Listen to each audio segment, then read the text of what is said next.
Hello, welcome to Gehenna Gaming. My name is Stephanie Allen, and I am going to be your game master for tonight. Normally, you would be here for Monster Heart Mondays in Gehenna Valley, but we're in week 2 of our season break period, having just wrapped up first season. So, you can catch up on YouTube and join us in a few weeks for season 2. But tonight, we are going to play Seasons by Gehenna Games. More on the game in a moment, but first, let's meet our cast. Please introduce yourselves, but save your character. We'll go over them in a moment. And we're going to go in seasonal order, which means Rob, go first. Hi, I'm Rob. You can find me online as Silent Infinity. Normally, you can find me here as Donovan on Monday Night Monster Hearts. Oh, summer comes after spring. Hi, I'm Brian.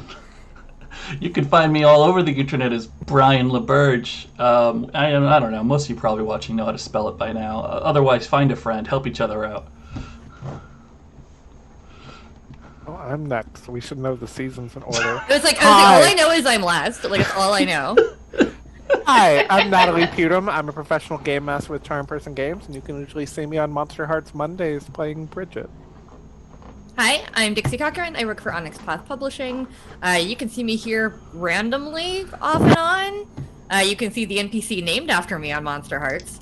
Yes, this is Dixie. This is Dixie, guys. This is actual Dixie. From what I understand, Game Dixie has transformed into nothing like actual Dixie, and I totally love that because just more goth Dixies need to be in the world. She's a little bit like even fictional ones. But yeah, I'm here tonight, and I'm very excited. Awesome. And again, my name is Stephanie Allen. I am the other half of Charm Person Games. We are a queer women-owned professional game master service for hire based out of Baltimore. You can find me here on Gehenna Gaming mostly as Krita the Fae on Monday Night Monster Hearts and running various other games here and there. Tonight, like I said, our game is Seasons by Gehenna Games. It's a game of political intrigue, espionage, and crime with a Fae twist. Our players are all Fae, and we are in the only Fae city in the wilds, Solstice. It's a dense, constantly changing metropolis that does not strictly follow the laws of physics. The Fae are governed by 4 courts that align with the seasons of the mortal realm. The Fall Court is now ascending to power. It is a time of bounty and abundance, and of bracing for the coming cold and harsh times ahead. Just below the courts and power structure are the houses that make up the noble families of the Fae. Houses each have a native domain, which is an area of skill and expertise they have honed over the many long generations that they live. But one house stands apart from the rest. House Masks. House Masks is made of members from all other houses, secretly serving, and for various lengths of time. Some get lost in the game and stay for life. This house exists to do the dirty work of the others because it is illegal and worse, uncivilized, to publicly fight or otherwise move against another house or court. Now, let's introduce our characters, and we are going to go in reverse seasonal order. So Dixie, start us off this time. Come to my attention that I didn't name my character, so I'm gonna name her now. And we're gonna go with Evie, because it's a name that I'm used to being called for my vampire game. Tell us about Evie.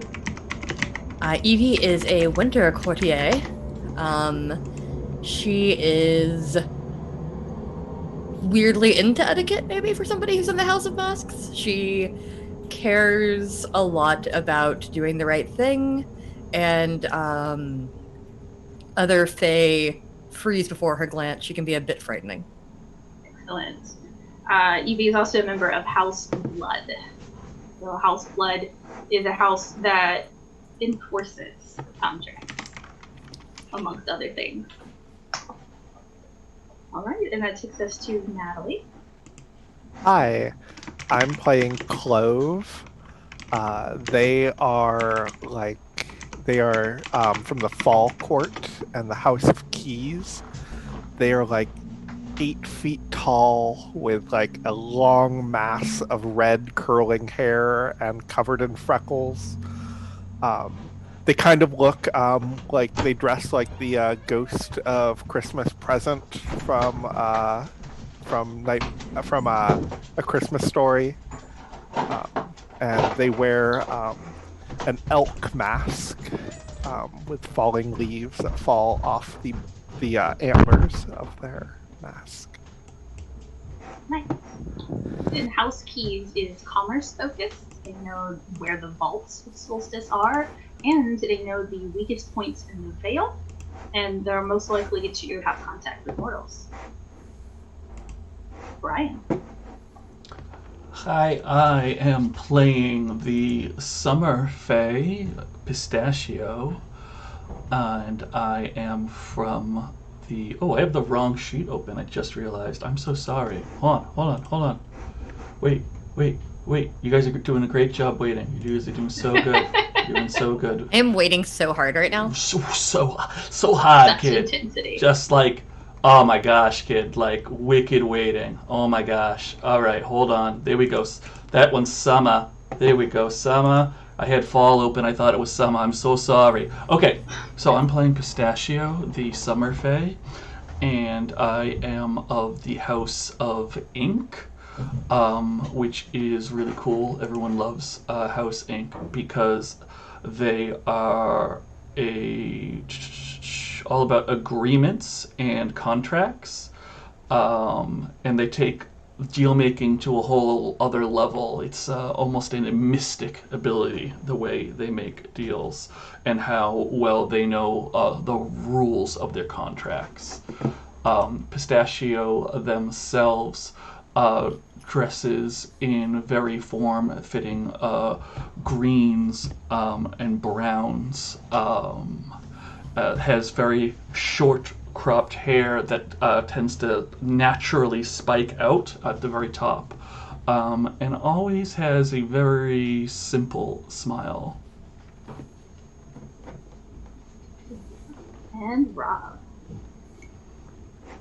I'm playing Lytical of the Spring Court and the House of Glamour. Lytical is an actor, but is known for having cool style, but a warm smile. Is a bit of a travel influencer of the Fae, liking to visit all the places around Solstice, as well as occasionally foraying into the mundane world. They know all the hottest trends and help put on some of the best performances around Solstice. They're charming, they're witty, and they have a lot of fun. They also have a talent for costume and, maybe secretly as part of House Mass, a lot of undercover work. And thus they have quite a few costumes and masks at their disposal. Excellent. Thank you. House Glamour, as you might expect, are performers, actors, that sort of thing. And they're also the officially unofficial spies and infiltrators that serve all the Fae. I didn't like that wink. That wink made me uncomfortable. I believe it was designed to. All right, as masks, you've all been hired by the Fall Court to prolong, perhaps indefinitely, their own season. For the good of Solstice, of course. Everyone prospers under fall, and they very much do not under winter. Aw, that's rude. Winter has its purpose, but not a good one if you ask fall. You'll be attending a gala directly after the ritual of seasonal change. You've been hired to steal the magic crystals that belong to the Winter Court, or that the Winter Court has domain over.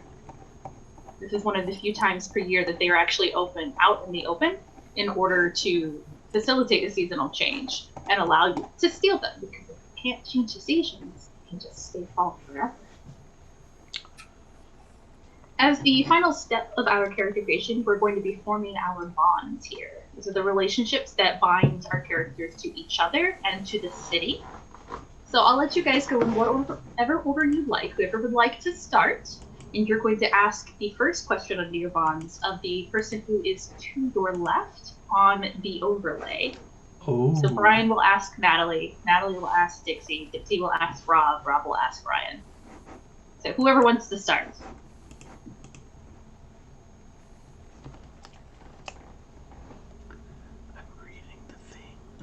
I can go. All right, Rob.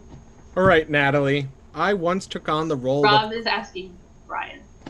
Oh, sorry. Forgot that. Yes. So, Pistachio. Aha, there we go. Pistachio, I had to take on the role of you one time. And it helped me become closer to you. Why did I do it? Why did you do it? Yeah. Well, why did I have to take on the role of you? First of all, it's an honor to take on the role of Pistachio. All right, I don't think Delicious, anyone would have forced it upon you so much as they would have given you the honor to do so. The reason why you had to do it is because I am actually a great artist in my own right, and my art gets celebrated here and there. In fact, as part of the last changing of seasons as summer was coming into fall, there was a performance of some of the greatest moments of summer. And of course, there was one that included Pistachio, where I successfully recreated a moving waterfall using just the tears of children. It's pretty significant. People really liked it, so they wanted to see it again. But Pistachio only does things like that once, so they brought you in. Nice. So you were Pistachio's understudy. That's what I took from that. Yeah. Wow! Stand in. Somebody was busy. I can go next, and we can chain this. I will ask Clove, played by Natalie.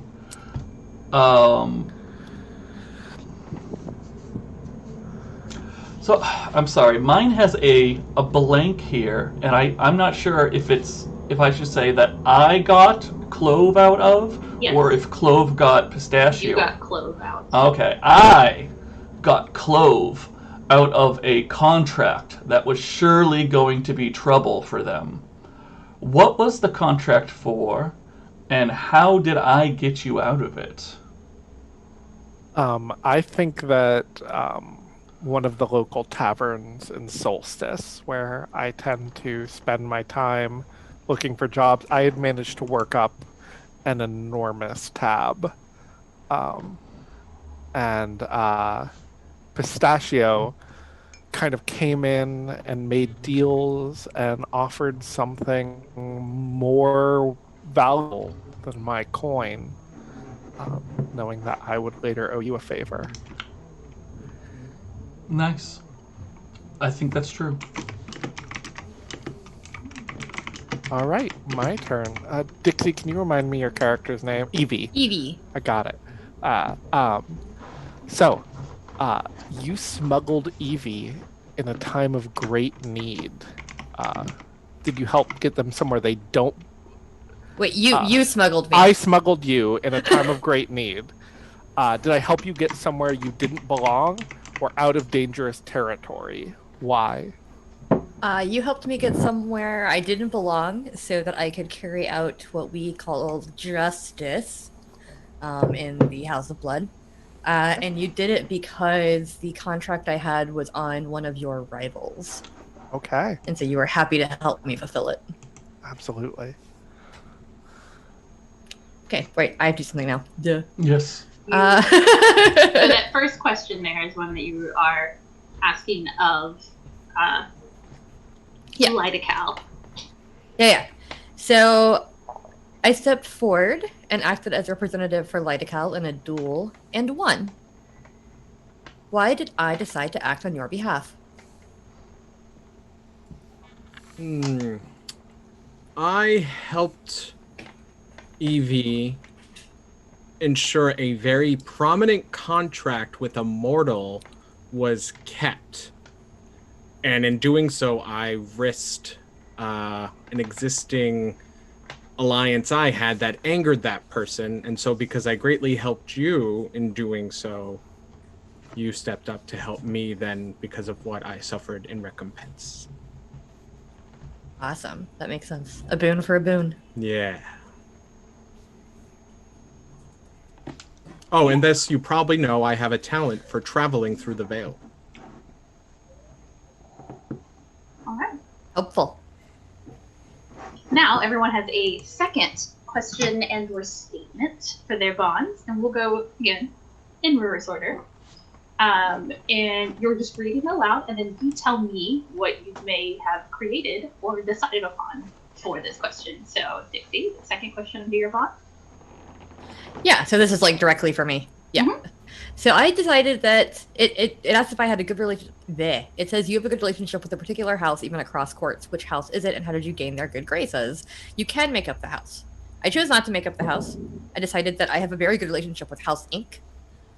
Because of the nature of my job, which is to carry out justice and do what needs to be doing and get my hands dirty. I rely on them for a lot of the contracts I have to enforce. And so over the years, we have become close with many members of House Inc. Excellent. I like that. All right. And then I've already forgotten what order, so I'm going to let you guys figure that out. I can do reverse I'm order of next. what we just did, which would be Yes. Natalie next. Yeah. Hi. So you know the locations of vaults of 2 highly influential fae in the city. Who are they, and what is one valuable thing safely hidden in each? I think one of them is my sister, Cinnamon. Her vault holds the wine used for the fall solstice feast. It's basically a big wine cellar, and it's only uncorked during the fall solstice feast. And then I think I also know the location of the vault of a summer fae named Dragonfly. And that is where, it's where all the wings are kept. Not all fairies have wings, not all fae have wings, but when you need to go get some wings, that's where you go get them, from Dragonfly. I like that. Dragonfly is the keeper of the wings. That's good. I love that. That's so cute. Yeah. All right. And I believe it was Rob next. Brian? Going in reverse order to be Brian. Okay. I couldn't remember who went first. I'm just going counterclockwise now, so. Well, thank you, Dixie, for being more aware than me. Well, Yeah. yes. Pistachio has developed a reputation across Solstice as an exceptional word twister. And I do get involved in contracts a great deal. However, there are 2 NPCs who have benefited from my skills and reputation. One, you may have heard of someone named Cinnamon, and another person who is on the house in the opposite season by the name of Codwell. And they have both benefited from their ability to twist words. That's correct. Okay. And now it's Rob. All right. So, the whole city of Solstice is abuzz with your latest performance. What was it? And name 3 NPCs that became lifelong fans as a result. Well, in all the travels Lytacal does, popping back and forth to the mortal realm, they learned of one of the most beautiful half-mortal fae princesses who used her style and flair to help a few other nefarious supernatural creatures and mortals. I'm gonna veto this. Aww. Sorry. All right. Okay. Then For those of you not in the know, that was a reference to my character in the first season of Gehenna Valley, but I'm going to veto it. Then we will say that the latest performance was one on a group of mortals who were trying to trick a fae lord out of their power, but instead the fae tricked the mortals into lifelong servitude but also giving them a touch of power as well, so as to better save that Fey Lord. The fans are Biarli of House Keys, we'll say a guard, Lady Farlirin, a Winter Court member, and Slow down, sorry. Sure, no problem. Biarli of House Keys. Yep. Lady Guard. Yes. Okay. Lady Farlirin, who's of the Winter Court. Just trying to throw a chord on there. And Robin, a good fellow and prankster. That was a really good Robin Goodfellow, like just tiny insert. I like that. That was good. Thank you. Also, question for the viewers: should I wear my winter crown? Stephanie's still writing, so I figured I would just stall and ask for a poll on. I'm a fan of that. I've got it on the desk. I mean, I'm gonna tell you, yes, you should wear the winter crown.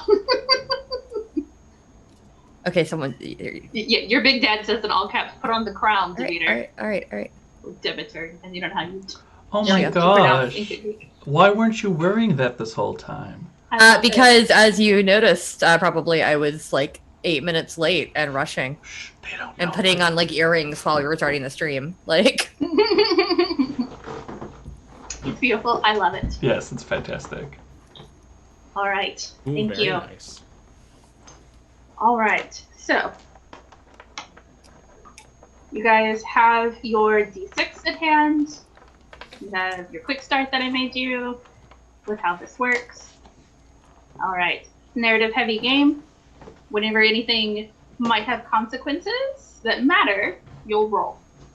And then we'll let you know how that plays out. All right.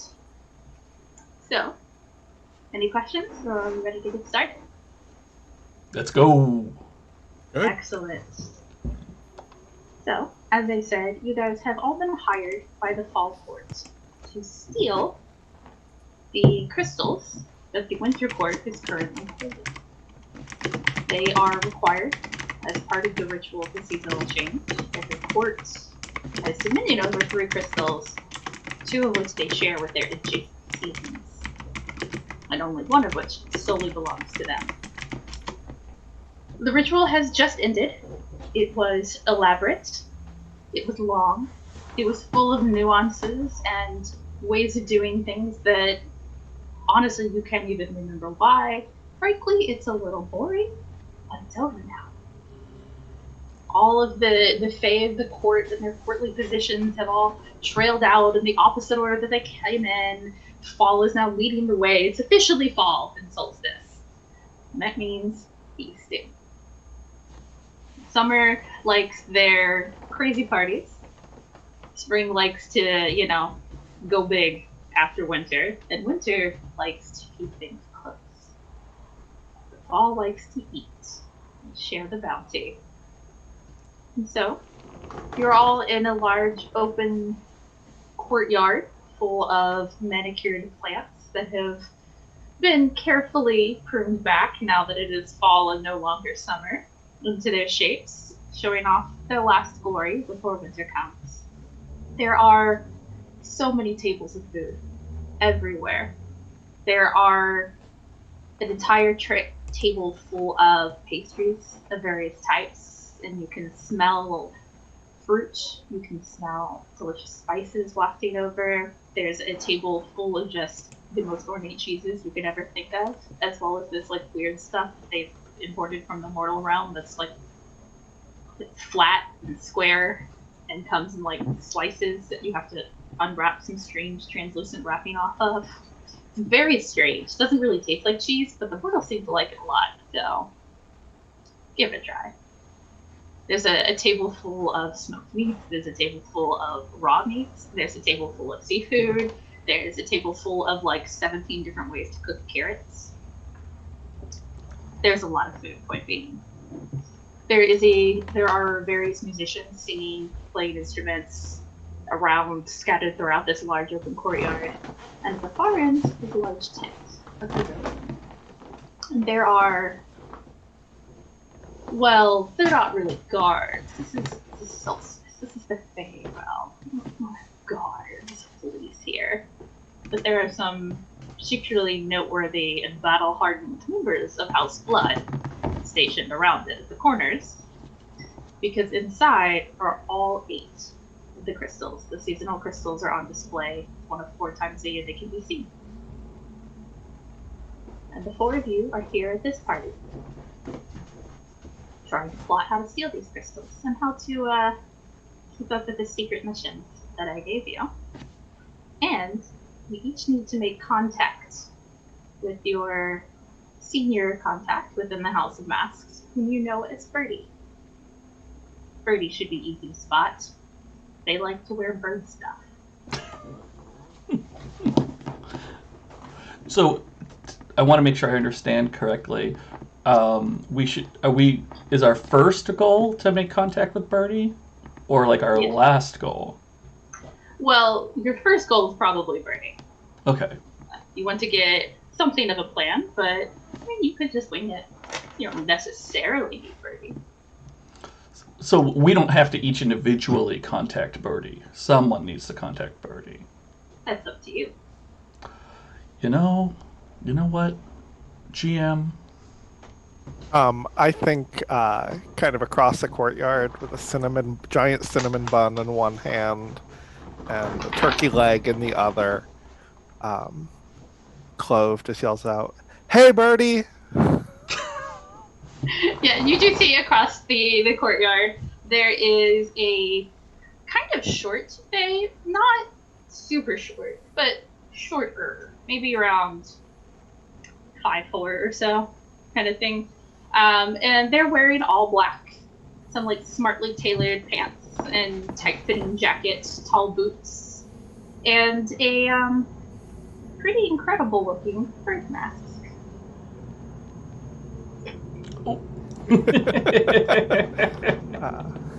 Yay, the mask!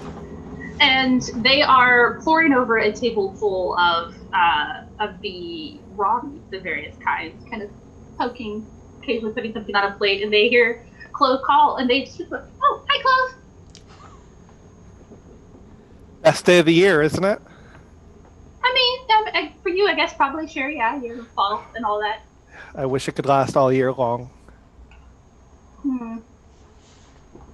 I mean, you can't. That would be bad. Can't have growth forever. I guess that's fair.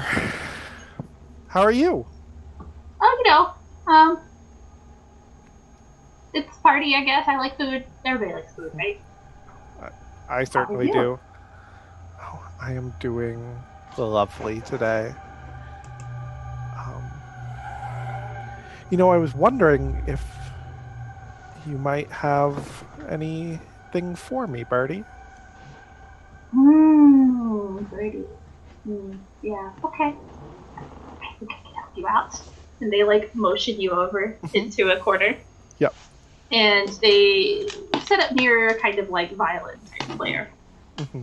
And they say, just lean in, pretend you're listening to the music. Just lean in. The song is so good. Okay, baby, maybe not quite that. Okay, yeah, it's cool. Generally people are quiet when they listen to music. Yeah, so gotta get the crystals. They're gonna be moved to a vault. I don't know which vault, but they're getting moved before too long. Probably safer to wait till they're on the move to snatch them. A lot of guards here, a lot of stuff. But you might want to also switcheroo them, during the disappearing parts before they get loaded into the carriages and taken away. It's up to you. I mean, you could also just let yourself get locked into a vault. You got keys to get out of vaults, right?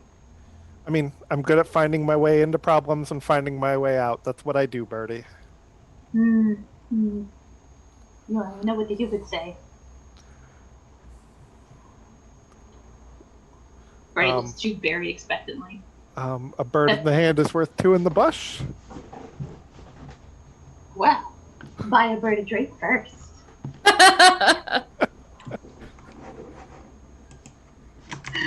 I think Clove laughs way too loud at that.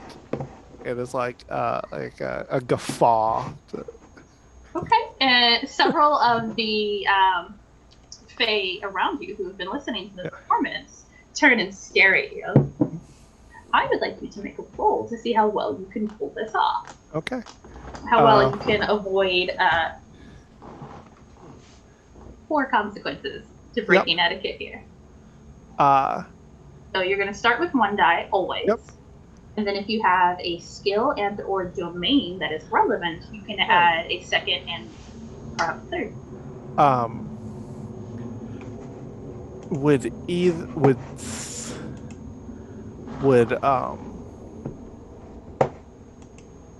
Slink be useful here or no? So you're not really quietly prowling where you should not be, or stealing. Yeah, okay. I would say probably blend or poise. Nope, I've got none of those, so I've got 1 die. All right, so roll that die for me. I get a 4. Okay, so 4 is a success, but with consequence. So on your character sheet, you have 4 tracks of resistance. You have blend, poise, strain, and value. Yep. So your consequence is that you take stress to a resistance track here. So I will say that you're going to take 1 point of stress to poise. Okay. So just fill in 1 there, but you do succeed. Birdie sees what you're doing and leans and laughs loudly as well, fine, clearly, forcing it on. And a few of the other Fae pick it up. Okay, it's a performance. Everything is always a performance for the Fae. And they lean into it. And a couple others join in.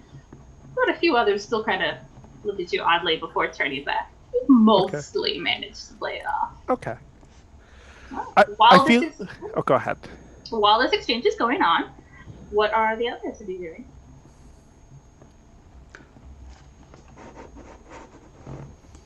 I'm gonna go up to my spring friend here and just start the gathering of the us while Clove is hopefully doing something useful. And just sort of walk over and go, "Oh, it's Mini-Me. How are you?"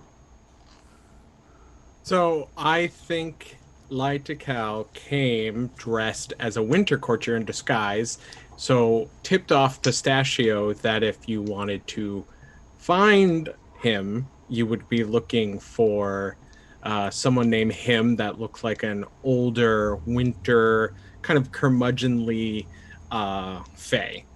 And, okay. I like that.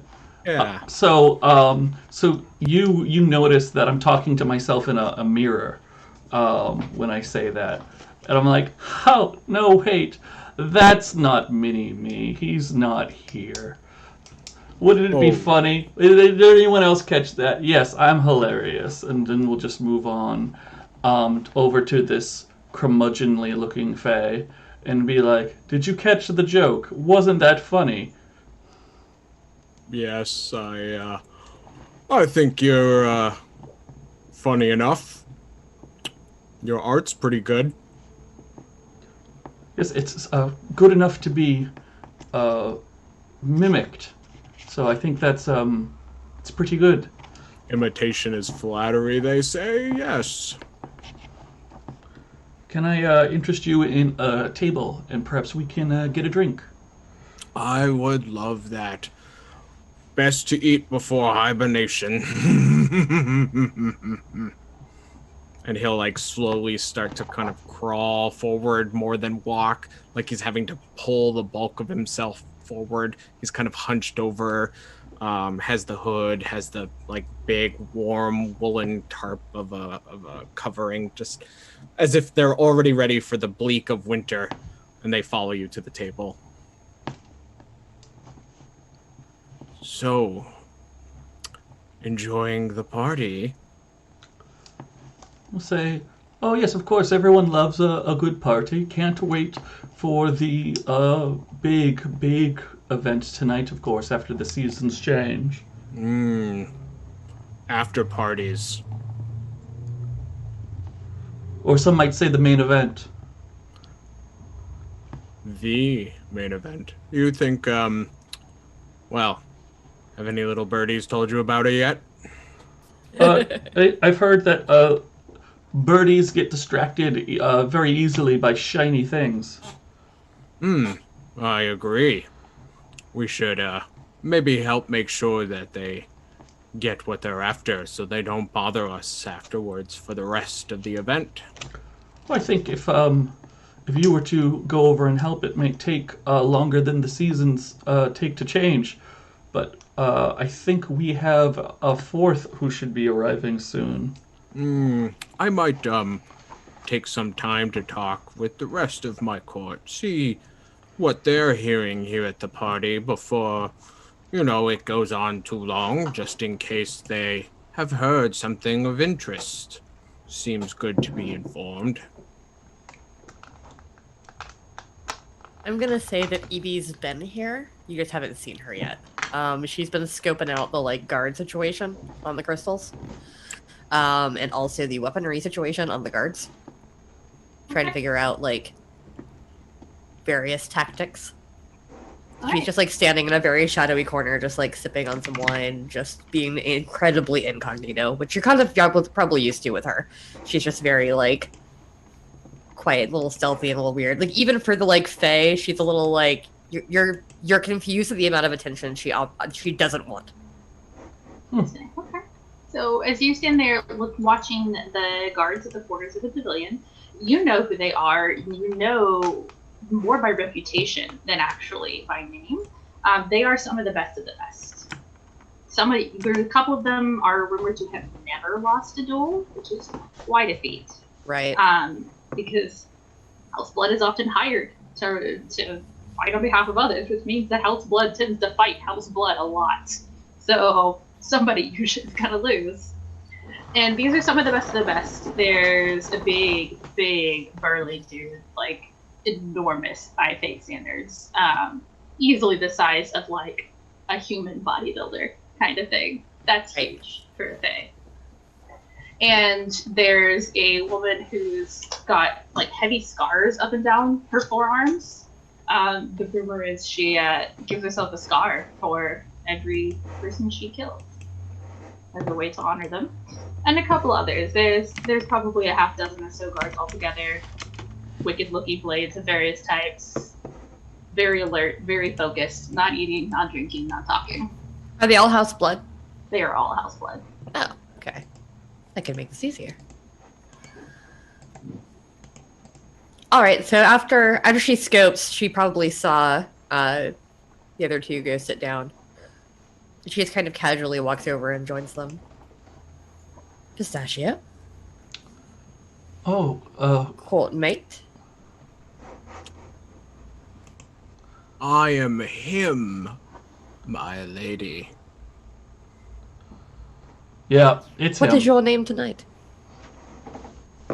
Him. Just him? Like a song.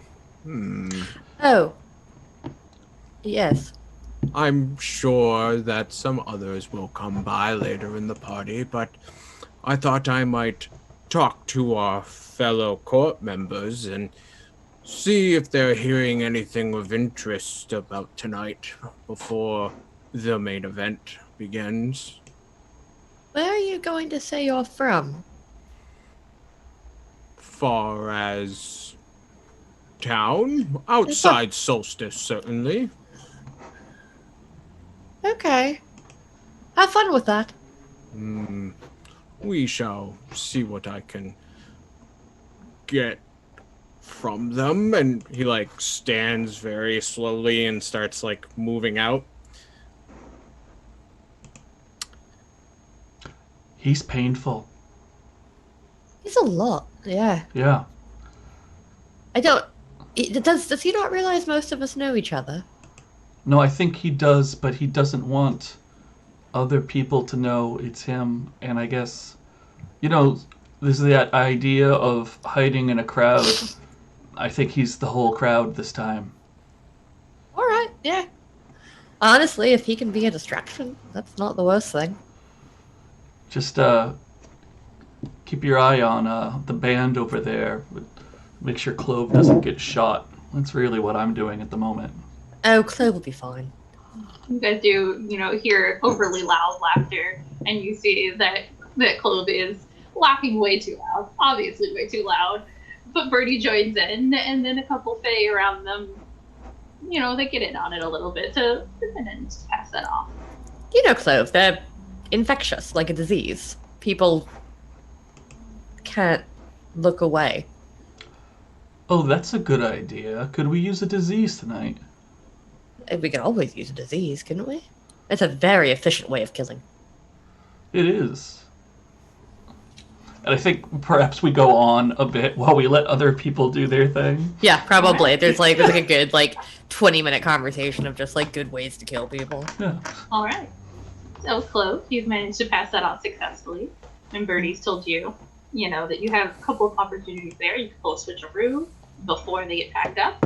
You could let them be packed up and taken out, then you could follow them and try to steal them on the road. Or you could let yourself be locked into a vault with them and take them that way. I'm gonna say to Birdie, if I better go catch up with my my drinking buddies, if you know what I mean, to enjoy the revels of tonight. Hey, yeah, enjoy it. It's a party. Yeah. May these revels last all year long, Birdie. Indeed, I'll drink to that. And then they hold it up and carefully drink underneath the beak on their mask, and they're actually really good at it. They've had a little bit of practice. I don't think Clove is as good in drinking in their elk mask, and they get some mulled wine all down the front of their robes. Okay. And... Would you like to roll to see if you can keep that hidden? Sure. Or if you want to try and pass it off as, Clove definitely passes. This is how I picture Clove gets away with things, is they commit small little breaks in etiquette to hide their giant breaks in etiquette as they break all the big rules. Okay. This is very much I don't think Clove's even actually drunk. This is just the act that they do. Okay. Excellent. All right. Well, you spill a little bit on yourself. People kind of give you a bit of a side eye, and someone very clearly steps out of your path and around as you walk away. Yep. And I make my way to where Evie and Pistachio are sitting. I think I sit down on the bench beside them, my hulking figure next to theirs. Mm-hmm. So Birdie reckons the best way to do this is wait till it's moving. Won't it still be surrounded by people while it's moving? Yes, but it won't be as secure. Oh, that's a fair point. We do have multiple people here who are very good at distractions. And she kind of looks over at her winter court friend. Mm-hmm. What is Lydical doing? / him. I think him is slowly moving about, kind of listening into the party, looking a little disjointed and unfamiliar, but trying to join into some of the conversation, really looking to figure out who might be expecting to pick up the stones or coming additionally that isn't here. Otherwise, maybe something that they're just overhearing. And we'll just lie to say that they are part of the winter court. They travel frequently, and they spend a lot of time in the, rarely populated cold regions. Okay. Make a roll for me. See if people actually buy your story. Okay. I get 1 for deceive. And let's see. Nope. Could I include my ability with veils, because I'm talking about how much I travel and I'm not from around here?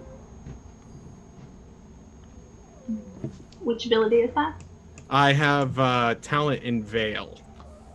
Domain? Yeah, it's one of yes, your the domains. domain of veil. So the domain of veil is talking about the veil itself. Okay. So I'm going to say that no, I don't think that that's relevant to convincing people to believe your fabricated story. All right.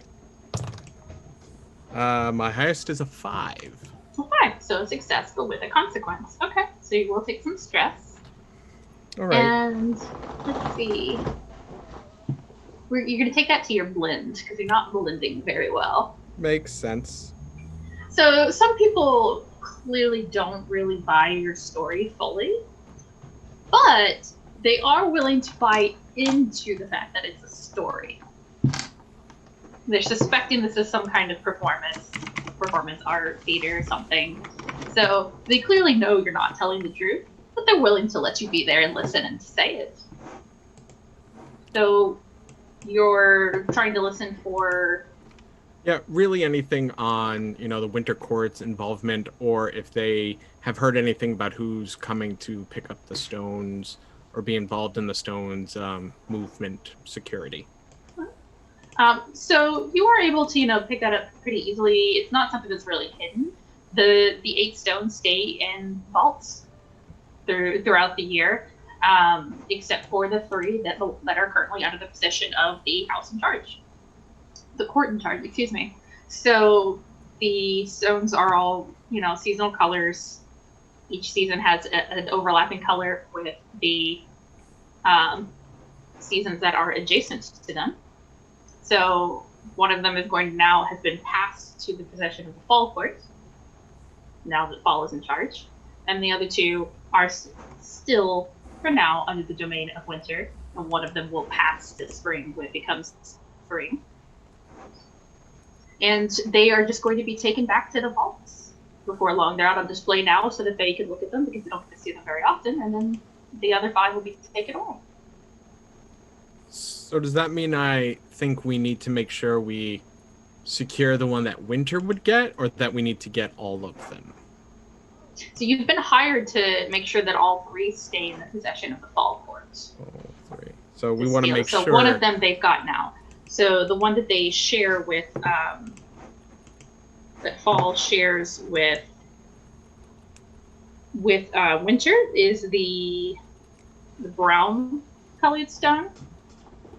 That one's under the domain of fall right now, and they will pass it to Winter when it becomes winter. So they've got that one.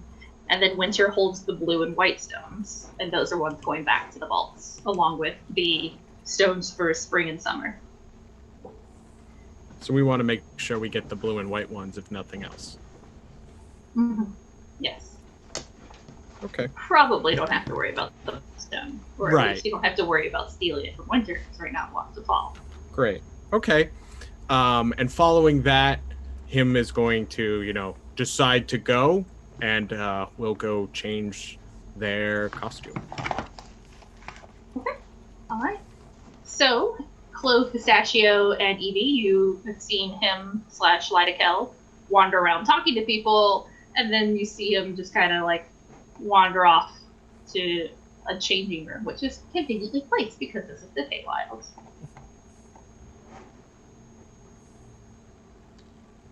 Well, we lost one.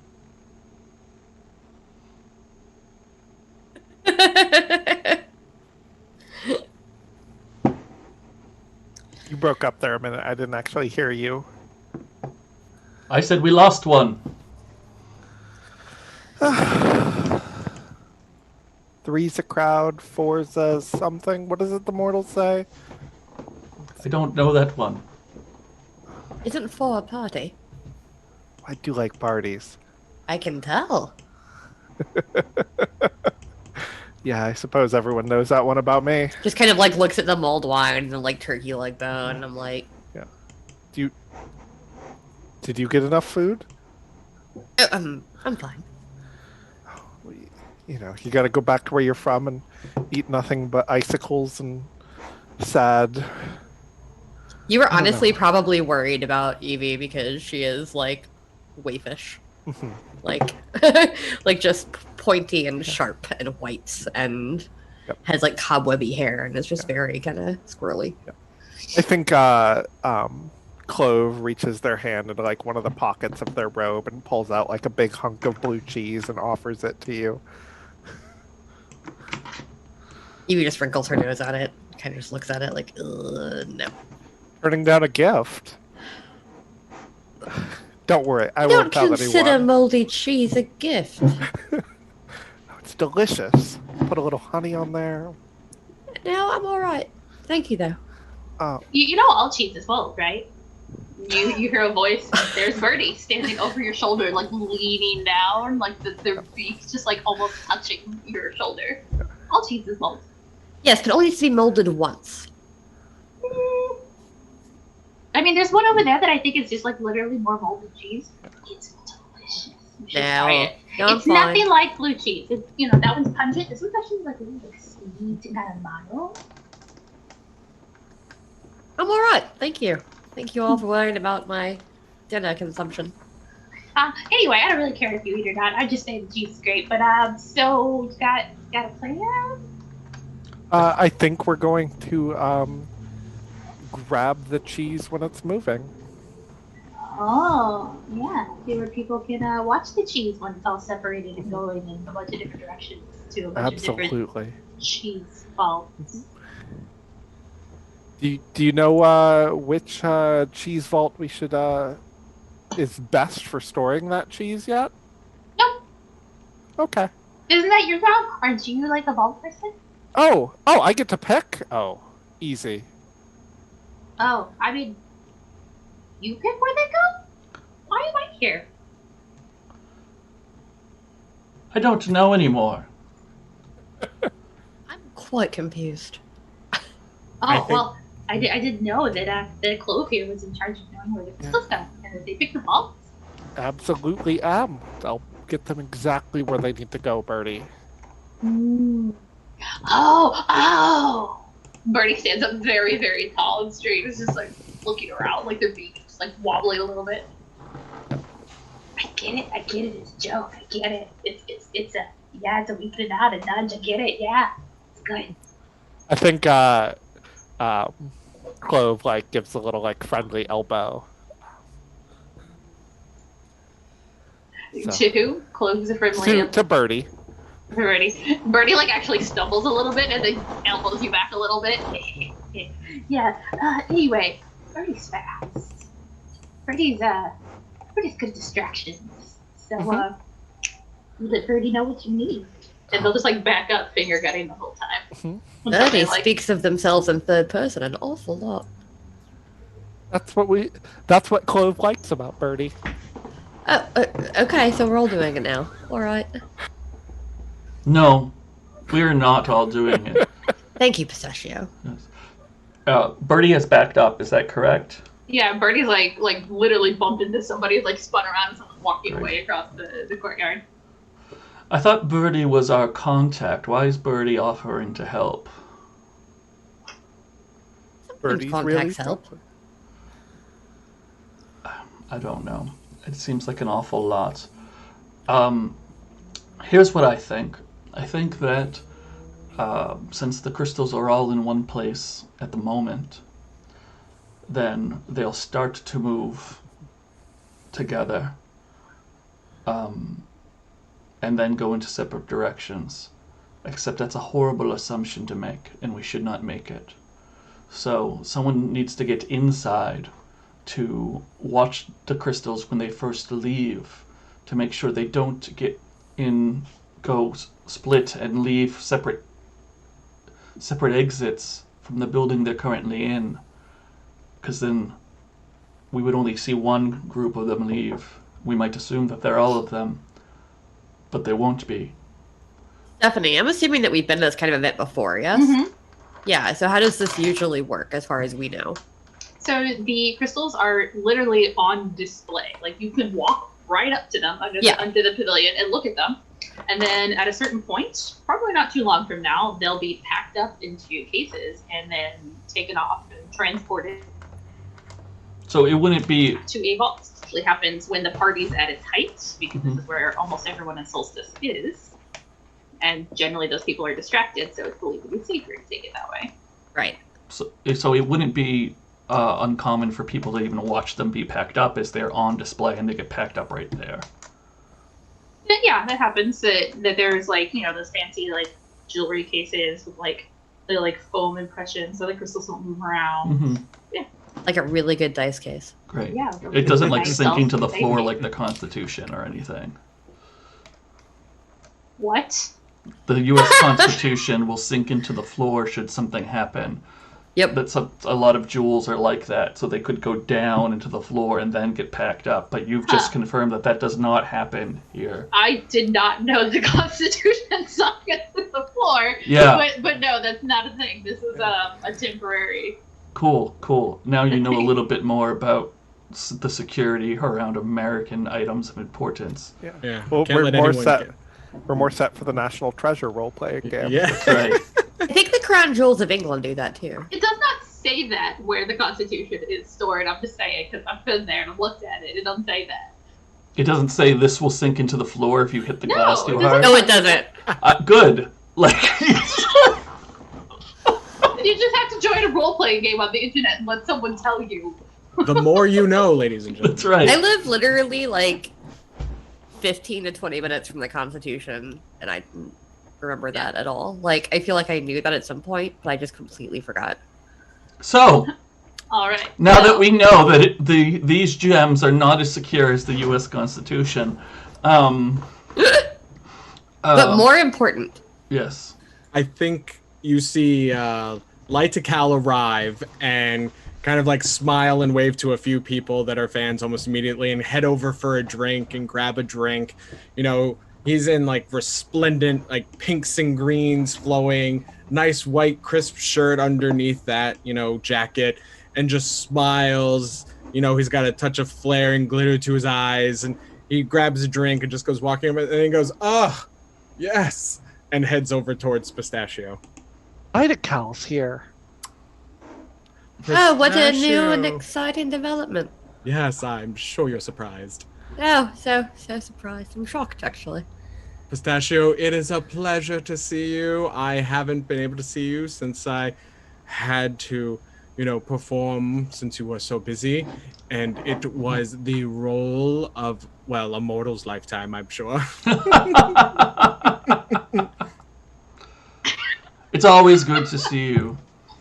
Brian, this is beautiful. And Thank you. So while you guys are bandying about these polite veneers on vicious words, you do see a little murmur behind you, and you look over and you see that the guards on House Blood are starting to kind of like funnel people away from the pavilion at this point. Viewing time is wrapping up.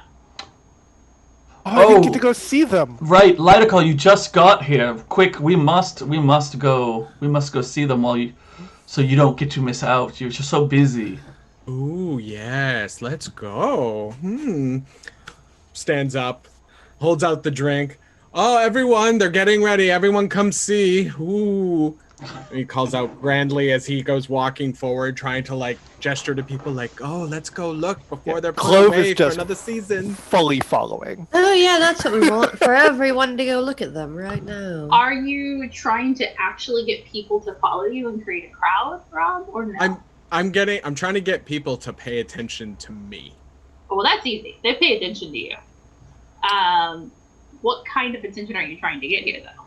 Really, I want, I'm trying to bring people up forward, but then I'm planning to kind of like start talking about my latest performance and try to get people asking, you know, because they'll be like, "Oh yeah, the Stones, we see." So them, maybe you're trying to once create a distraction, is what I'm hearing?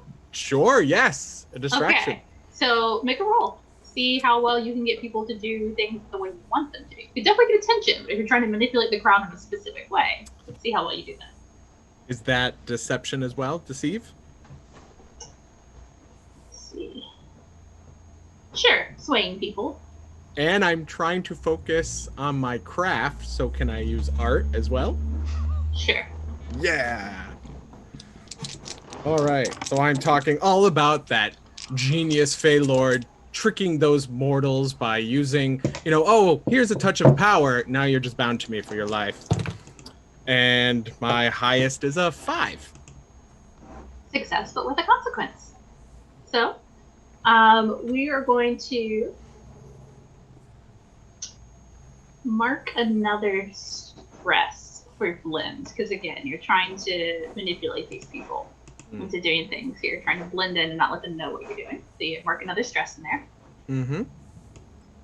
But it works. You know, you have to focus a little more intently than you'd like to. But yeah, the crowd, you do get quite a few people following you, hanging on your every word, listening to you talk about this role that you had. and you're beginning to gather a crowd around you as you start making your way over to the crystals. Clove has fully bought into your plan and is following along with the crowd. Pistachio and Evie, what are you doing seeing this happen? I think Pistachio will keep to the outside of the crowd, not wanting to get swept up in it, so that I can take advantage of the distraction should something come about. So I do want to go forward to see the crystals being packed up, but I don't want to be in the middle of the crowd. I want to be on the outskirts. Easy enough. What about you, Evie? Probably same. She probably side-eyed them going to watch them being packed up because she was like, why does everybody need to see this? Mm-hmm. She could like talk about a plan, but then she starts to realize probably the plan is like make sure people see them being packed up so that like when they disappear later, you know, it's obvious when it happened. Still a little weird because, you know, putting a timeline on plans is weird, but yeah. So she's just trying to like keep an eye out on the crowd, see if anybody looks suspicious, see kind of what they're packing them in, where they're going after that. Doing tactics. Everyone is making their way over towards the pavilion then. The guards of House Blood are actually looking slightly surprised. They're far too good at their jobs to look alarmed at seeing a large crowd come towards them right as they're trying to tell people okay, you and hours are over. But so they move around, and I would say that probably 3 out of the 6 are actually moving in and focusing on crowd control. So there's only 3 left at this point, keeping watch over all of the crystals, as you see some members of House Keys beginning to pack up the crystals. Like they're bringing out like cases and stuff, preparing to put them away. I have a question. Yes. I don't know how practical this might be. Who cares? Did you say who cares? You're a fae. Who cares about practicality? Yeah. Okay, great. Let's go for it then. Like literally the thing you fight and change on the dreaming is banality. Great. So like half the guards are focused on the crowd, and the half the guards are watching the crystals. Mm-hmm. So I would like to go up to one of the guards that are watching the crystals, as they are not part of this crowd nonsense, and essentially pinch a nerve on their shoulder quickly and knock them unconscious, as I am skilled in harm. Okay. You want to stealthily attack one of the guards? I do, yeah. Okay. Roll. What do you think is appropriate here? Great. Well, everybody's looking. Everyone's looking. I love this plan. The other way. Right? Because they're not standing at the crystals, they're watching the crystals. So I picture as there's a row of tables at the back of the pavilion. Yep. And behind the tables, on the other side away from you, are members of House Keys who are pulling out their cases and packing up the crystals. Yep. And in front of the tables closer to you are 3 guards who are kind of like splitting their attention between watching the crystals and watching the growing crowd. Okay, so they're the standing at the tables. They're close-ish, but you know, they're a little spread out. It was not too difficult to sneak around to get to close to one. Okay. Yeah, I'm still gonna do it. Why not? Let's make some choices. So I have 1 die normally, and I would. If you have a skill, you can add 1. I have a harm die. Yeah. Okay. So. Great. I'm gonna roll both of these dice. That's what I'm gonna do. Okay. I picked the prettiest dice that I have pulled out. I've got lovely dice. Okay, and I got a 5 and a 6 here. Okay, so you got a 6. Yeah. So that is a clear success with no consequences. Cool. Yeah. Nice. Tell me how it happened. Okay, cool. I wanted to make sure that I was doing this right. So yeah, I catch the guard as they fall unconscious, and any guard that turned their head, I assume one of the guards might turn their head, and I'm just gonna say, oh, if the pressure changed in the room when all these people came flooded in. Let me get them to a couch, and I'm just gonna drag them off down a hallway. All right. So drag them off. I'd like to use a distraction too, if I can. Sure. Slipping in and out of places is what Clove does. Okay. So I want to slip into the pavilion. Okay. And what I want to do I don't know if you want me to roll before this point or after, but what Clove is going to try and do is just start helping pack up the crystals. Okay, you just want to... Okay, you are a member of House Keys. Nice. All right. Sure. I would like you to roll for that to see if the guards and House Keys buys your involvement. You're not wearing the appropriate formal House Keys costume. Yep. But you are a known member of House Keys. Does Slink help with this on my slipping in? Absolutely. Okay, cool. This works. You are both taking something that doesn't belong to you and Yep. quietly prowling where you should not be. And I don't think coin helps. No, coin doesn't help. No. Not making any deals or No. commerce here. Okay. So. That's a 3. That's a 3, so that's failure with a consequence. Okay, so I'm going to have you go ahead and take some harm to blend for sure, because you're not building in here the way you were trying to. That's your consequence. So for failure, one of the member of House Keys you sidle up next to, as they're starting to pack up the crystals for the Winter Court. You did manage to get right up next to the side that you wanted to get up to. Looks at you and says, Clove, get out! You can't be here! Go! And they start I've never gotten to touch one of these. You. Okay. You can't touch them! Clumsy. And one of the guards does notice you and is beginning to move over you, and it's the woman with the scars, and she's got a hand on her sword, and she's starting to draw it. Get away from the crystals. Hey, no problem. I just wanted to help. Just trying to be proper helpful. channels. Use the proper channels. Talk to your own house about who gets help. Okay. And I'll just back out of the room. She's gonna actually follow you to make sure you fully leave the pavilion. Yeah. I back out and go see what shoot, I forget your character's name, Rob. Lydical.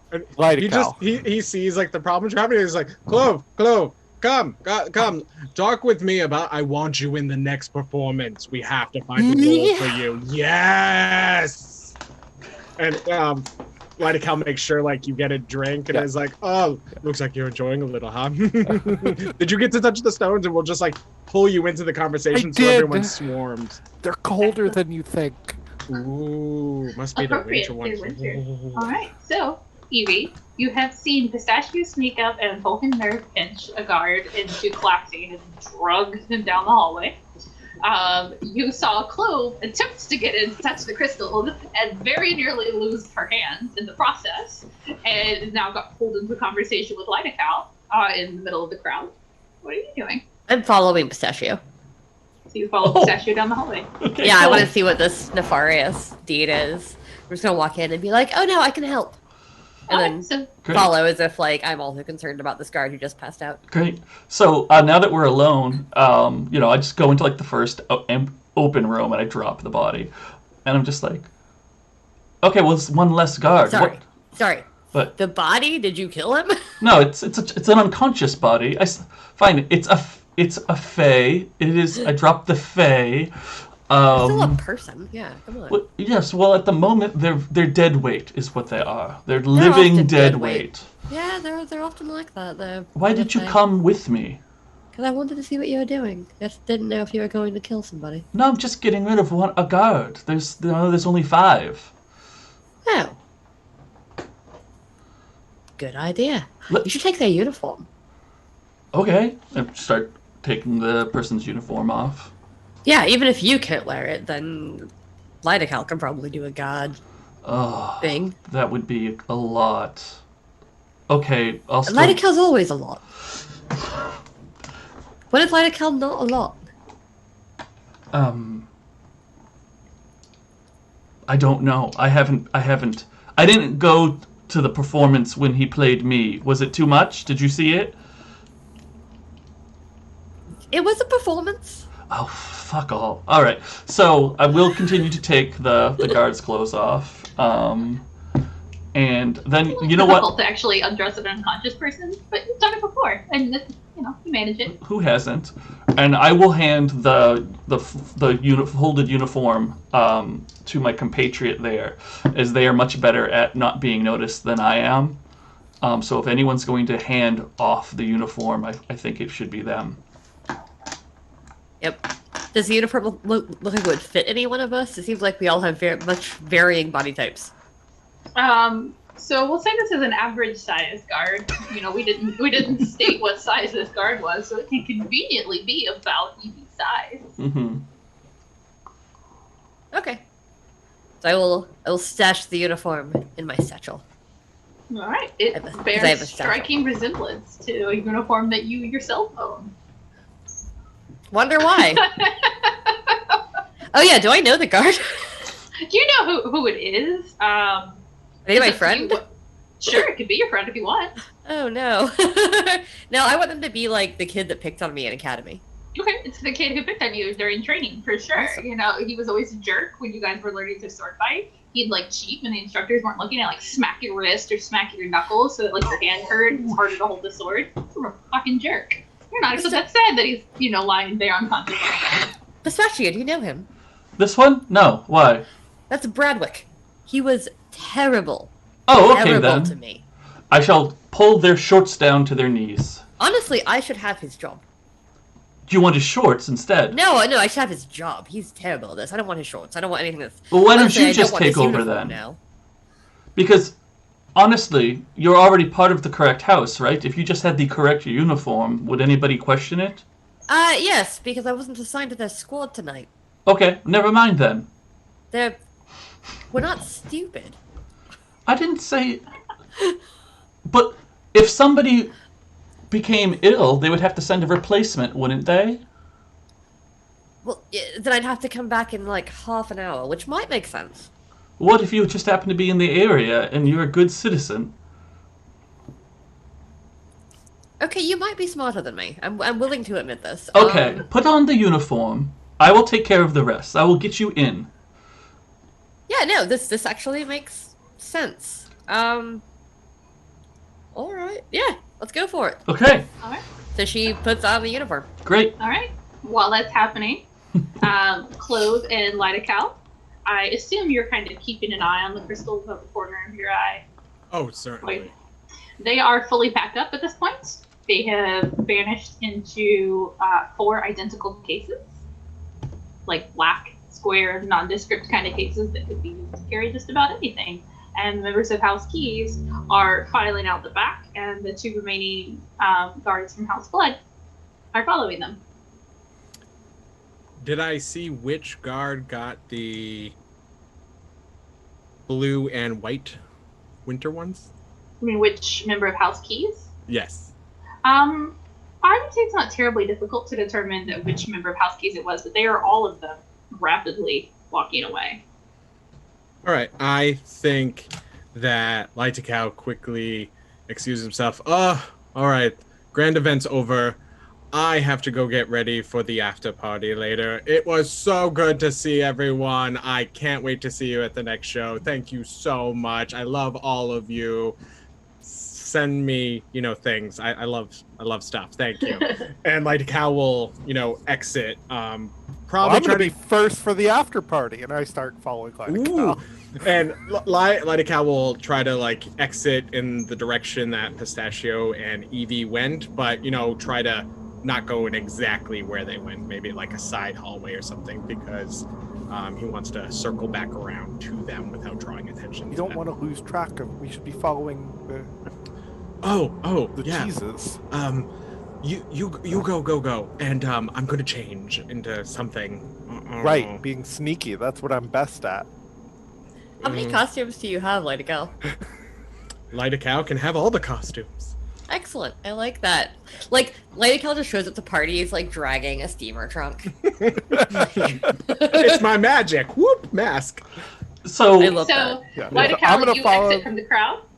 You head down around the corner of the pavilion, down another row of, the ornate shrubs after Pistachio and Evie.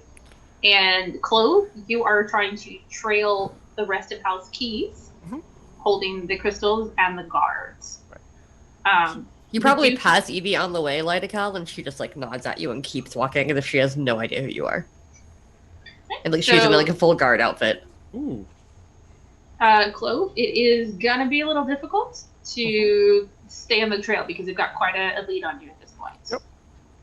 So what are you doing? Are you running after them? Are you trying to stay hidden? I know a secret passageway. Once per session, you may name a location, and the GM will tell you how you can access it. I know how to basically catch up equal to them. Okay. I know a shortcut. All right. And yeah, you know that you can climb up some stairs here and take a footpath over, and it'll come down right where they have to exit the garden. Yep. And because you're up high, you can probably keep an eye on them as well and not get them mixed up. Yep. Probably. Yeah. So. Absolutely. Right, so you head up, follow them. Yep.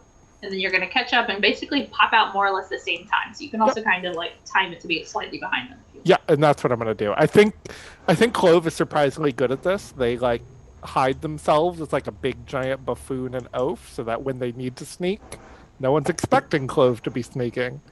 It works. I like that. Yeah. Can I say, like, I didn't want to interrupt you or Natalie, Stephanie. Can I say, in that momentary passing of Evie, that Lydical, like, quickly whispers some sort of discerning characteristic of that guard that has the stones that Lydical knows we want, like, you know. Okay, we'll come to that. Sure. So we're gonna come back over then. So the statue Evie. Evie has changed into the guard costume. Mm-hmm. And she looks great. Yeah. Of course she does. Absolutely. She wears that way better than what's Bradwick. his face? Bradwick ever could. It's Should right have in his them. job. Alright. Statue Evie. So Evie, I assume you're now leaving and heading back. Well, yes, I'm going to fill this position. I should probably go quickly. Right. Evie had mentioned how they passed. Right. Yeah. Just making sure that, Okay. we didn't miss anything that time skipped. The statue, Sure. what are you doing as Evie heads back? I think since we said how Evie it passes our good friend of Spring, I'll hold back. I'll let Evie take care of the slipping in, as I've given them everything I can. I've given them my best ideas, but I want to make sure that not just myself can catch up, but also my my Spring friend. So I'll wait for Spring there to see what they're doing, so that we can use our skills to catch up. Right. With Bradwick, you pull his shorts down to his knees, so he's just lying face down, mooning everyone. Oh, I don't care about Bradwick. I care about Robwick. Yeah, you're waiting for Lydical. Yeah, Lydical. Bradwick's there. Radical. Oh my gosh. Okay, so this is too much. All right, so Evie, you head back towards the main garden there. The party is still in full swing. It is like the height of the party at this point. Mm-hmm. You pass Lydical on the way. Lydical leans over and whispers that the winter crystals are with the member of House Keys. What trait did you notice, Lydical? Bushy eyebrows. Bushy eyebrows. They're literally green bushes. Yeah. They've been like carefully sculpted. It's very fashionable. Yeah, they're nearly topiaries. And then Lydical keeps walking. Yep. Evie, you keep walking back to the front. Hmm? So by the time you get there, no one is in sight. The members of House Keys have packed up the crystals. They are nowhere to be found. The crowd that Lydical had established is mostly dispersed at this point. You even see only one member of those 3 guards from House Blood that was corralling them. Only one is there, and you see him like rapidly Right. heading back out the back way. So I'm going to follow him. Okay. So I can be part of the entourage. All right. So it's not terribly hard. He's not trying to be sneaky. He's trying to move quite fast. So are you going to just issue stealth and proceed at speed, or are you going to go speed and risk being seen? I'm not trying to be stealthy because I'm in this, I'm in the uniform. Okay. So I'm more trying to assert that, I should be here. Excellent. Okay. What is his name? Or should I name him too? Yeah, you can name him. This is the big buff dude. He stayed behind. Oh man, I named all of them. This is great. His name is Pinecone. Pinecone. Excellent. Yeah. Pinecone the buff. I just tried to adjust my glasses, which I'm not wearing. So if anyone saw me do that, I apologize.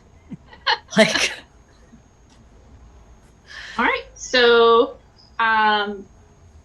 as you are basically running after Pinecone, make a roll to see how believable you are that you're just trying to catch up, because you're also a guard here for House Blood.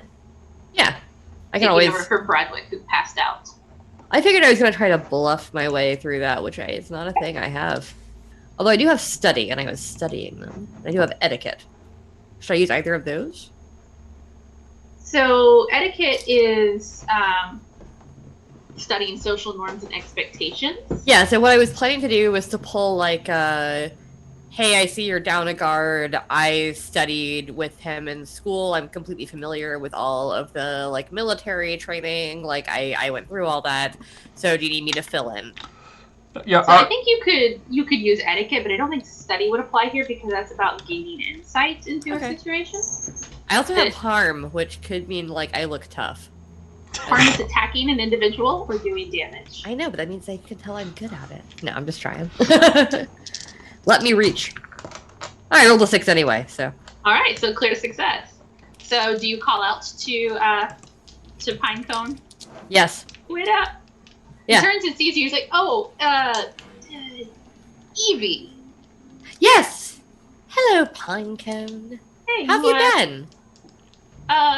Bit better. Like I gotta catch up. Are you what's his face's replacement?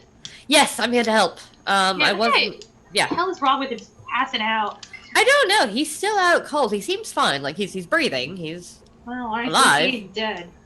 Maybe he overate. I don't know. That guy is a jerk. Unreliable. You're not supposed to eat on the job, are you? No, come on. We gotta go. Okay. And Sorry. he starts like jogging off, and He, you have like, to falls take in 2 place. steps to every single one of his, because he is a brick house. Got it. On it. Going. Right. So you're following. Lydikel, you're back there now with Pistachio. Oh, Pistachio, great. great. So, Clove went to follow after them. I let Evie know which of the gods has the stones we want, and they were proceeding. So, what? Don't worry about that. Okay. Do you have another persona? I have many. Which persona do you have ready? Persona 5. Well, I've burned the winter one, so I could do summer, spring. I mean, if this person was awake, I could study them a bit and pretend to be. No, they're them, not right? awake though. Let's do it like one of the quicker people. Let's do spring, okay? Who do you have for spring? Oh, I have me. I mean, Lydikel just like points at themselves dressed in the spring colors. Did you come back here just to see what we were doing? well, I needed to come back to you so we could regroup. The others are following after now. Okay, I can't follow after. That would draw everyone there. I at least have to put on a persona. that's fair. Why don't you stay in your own personal persona just for now? I have an idea that might allow you to change on the fly. Are you ready? I love it. Okay, That's Persona Royale. so I would like to head out a very different entrance. Has nothing to do with following anybody at this point, because that seems like it's not going to happen. And I have an ability. Where once per session, I may call upon the name of one of the player's favorite pieces of art. The name will manifest in Solstice and will benefit your mask in a moment of need. I love Alright. that. That's such a cool power. Isn't that a cool ability? Now, Yeah. as some of you know, I enjoy diesel punk. I'm And excited for where this is going. there is a great old pulp piece called Tom Swift and His Airship Yes. that features, well, wouldn't you know it, an airship on the cover. That is the main image of the art. It is a big red Zeppelin-like thing with airplane wings for some reason anyway, and a nice passenger cabin at the bottom. So I think, is it up to you, oh great GM, how it manifests? Yes, I think it is. Okay. But it Oh would my be God. helpful. I really hope you get a tiny surveillance drone. Just like a I need tiny one of the airship mods drone. in chat to Google that image and put a link in the chat for us, please, to look at? I have it. Only I have it mods up. can post links. Yeah, I can do that. Love it. I will I do don't that. have mod powers. I do. I'm just a storyteller. Here we go. This is I think it's still a VIP for some reason. Tom Swift and his airship. Okay. Oh, it's like a biplane. It's a Holy cow. biplane Zeppelin, and It's there's a a- tower, and it's a crashing, blimp plane. and it's a great picture. All right, okay. It's a blimp plane. It's a blimp So- plane? Okay. Pistachio, you think of a piece of art you once saw in a hazy trip to the edge of the veil, kind of like popping your head through, looking at things in the mortal realm, popping it back in. Mm-hmm. A bit dangerous, but you know, let's art without a little danger. And you remember this airship that you saw on a book cover at one point, and you think, sorry, my cat was going so wild I had to check she wasn't chasing a real mouse. She's not, it's a toy mouse. But you think about how great it would be to have an airship I at your do. disposal right now. I think that. Pop up and go across, thinking about Tom Swift and his airship. And you look up into the air and thinking this wistfully that you wish you had an airship. And you see several kites, large kites in the air. One of the many types of arts and performances that are going on during this solstice party. Mm-hmm. And one of them looks a little bit like an airship with biplane wings. And it's not quite large enough, you think, to easily hold a Fae or three. But you're pretty sure you could use it to kind of like glide over a lot of the garden if you could get up to it. Mm-hmm. And it is pretty close to one of those stairwells going up. You could make like a jump onto it. And I'm gonna just sort of elbow Light-a-Cow and motion to what I'm looking at. Oh, Are you ready to perform, sir? sure. And I'm gonna run for the stairwell. All right. Run as well. All right. So I will say that Pistachio will be able to make a clear landing onto it since it's his ability, and they used it here. Yay! So, Light-a-Cow, I'm going to ask you to roll and see if you're able to land on this airship. Hmm. I'm so excited for these consequences. Yeah. Let's see.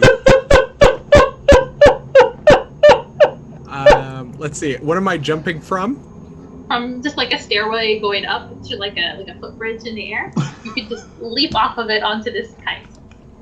Okay. Once per session, I can make anything grow. Okay. And I think Light-a-Cow just starts walking forward, like hands up, just having a good old time, and the footbridge just extends like a runway, and he's like, Not the kite. And he just goes down the runway, smiling and grinning, and then gives a little jump onto the airship. Like, that's how you do it. Excellent. I like it. And then, Now, now there's just a walkway to nothing, but other airships can dock there. sure, why not? So you're both on the back of this kite. It's a kite, right? This kite. So I would like the two of you to make a joint roll. Okay. This is a roll to see how stable it is and how far you get. Okay. So I will allow you a maximum of 3 dice between the two of you. So, the kite you said is a piece of art. I believe that's what you said. It's a kite, yeah. So I have art. I do as well. So can we have 3 dice? So I I'll only love let this. art count once. Okay. If anyone's got a different domain or a skill. I'm very good at putting things together and fixing them up. Maybe with my stitching, I make sure the kite stays sturdy and together as we go. No? Okay. Why didn't you make the kite bigger instead of the stairwell bigger? Good idea. That's how I thought that was gonna go. It's okay, so we're gonna each roll 1 then. All right. All right, Okay. go for Oh, I it. gotta pick the sparkly die. Okay. 4. 4! Okay, success, but with a consequence. So I would like each of you to mark a stress to make it to strain Mm-hmm. to the mental and physical stability of your character as you get left onto the back of a kite and are gliding through the air. Can we see any? You can see ahead of you. You can see the members of House Keys. You can see the members of House Blood, including Evie running behind with the enormous member. You can see Clove is like quickly trotting down some stairs at the other end of the footbridge and is just about to like come out just behind everyone there, or perhaps right next to them. I'll leave that up to Clove to decide. And you can see this kite is going to coast you. Right there. It is going to coast you right to the very edge of where, like, the stairs that Clove is hopping down come out. Great. So it's going to crash into the path next to these people from House Blood and House Keys as they run past with the crystals. Oh, great. So you're all of you going to convene on this spot at more or less the same time. So let's cut over to Clove. Hi. So, Clove, you're making your way on the stairs. The timing is perfect. You were to come out at the exact moment you wish to come out. Mm-hmm. And there's a shadow in the sky behind you. Clove doesn't notice. Clove does not notice. All right.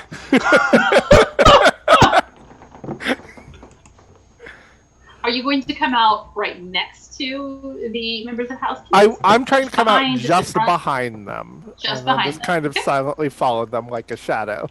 Excellent. You can do that. So, they're trotting past, moving at a brisk pace towards a carriage house at the end of the path. And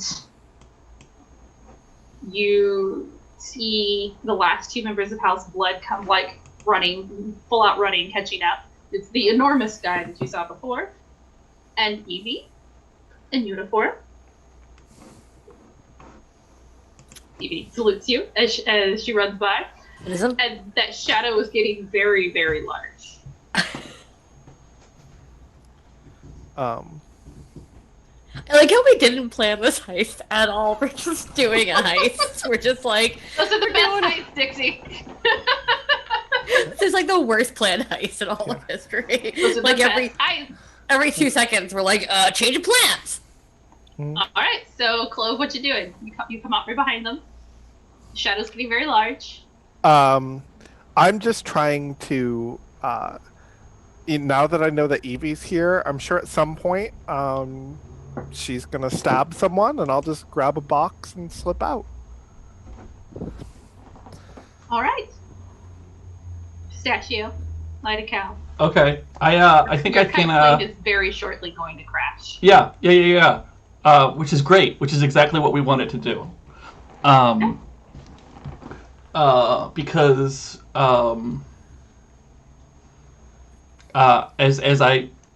as we descend upon the group, I am going to yell, point of order, point of order.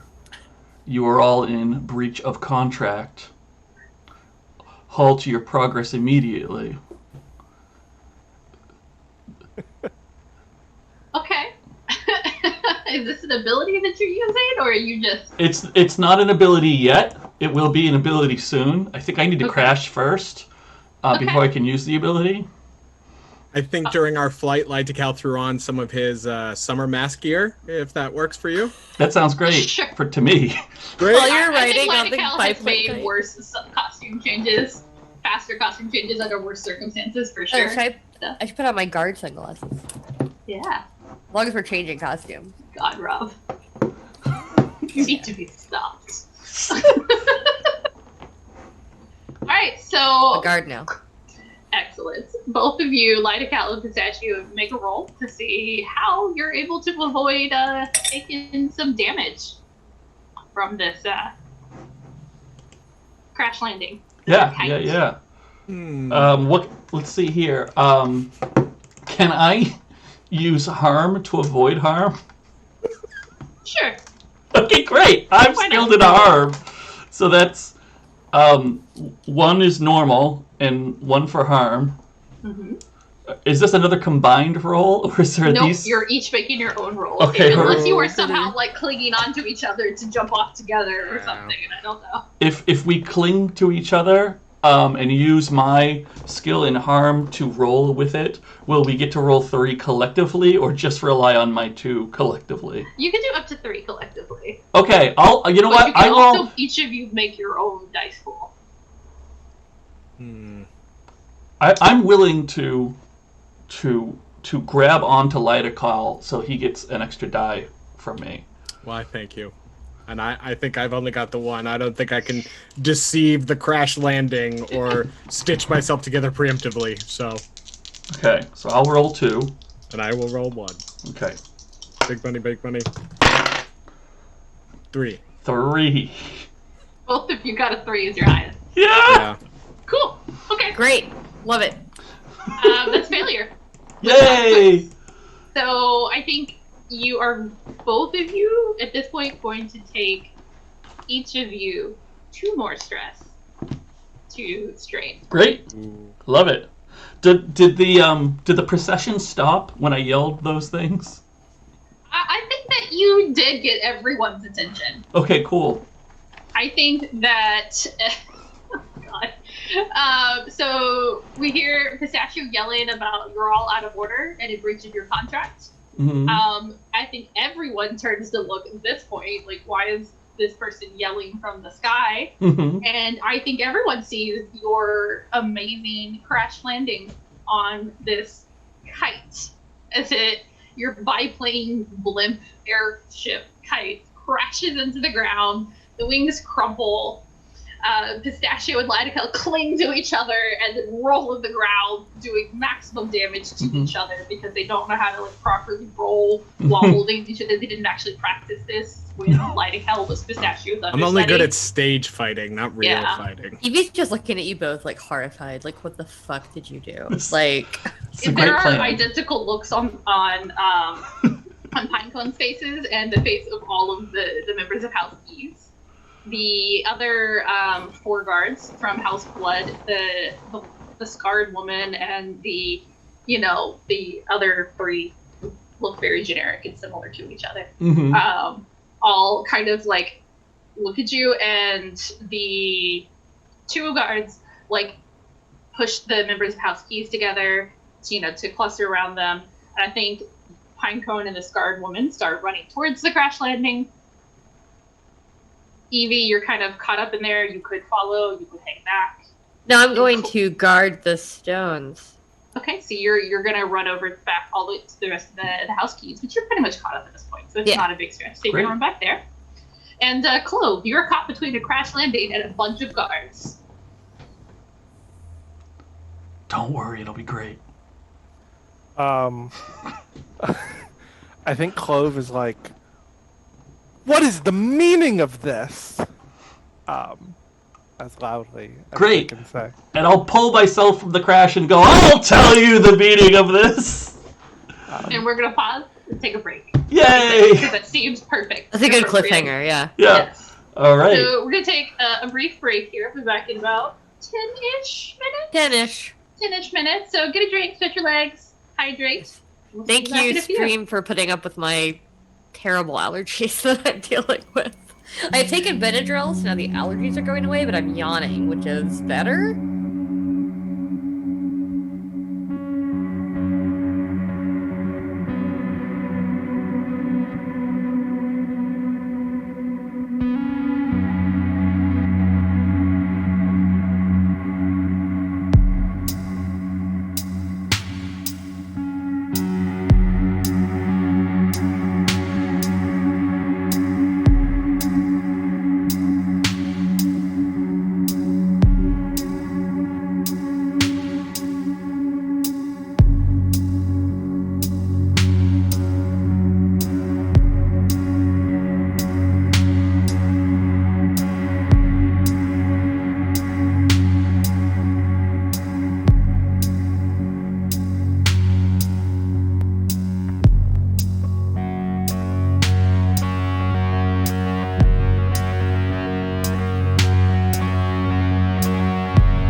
Welcome back, everybody.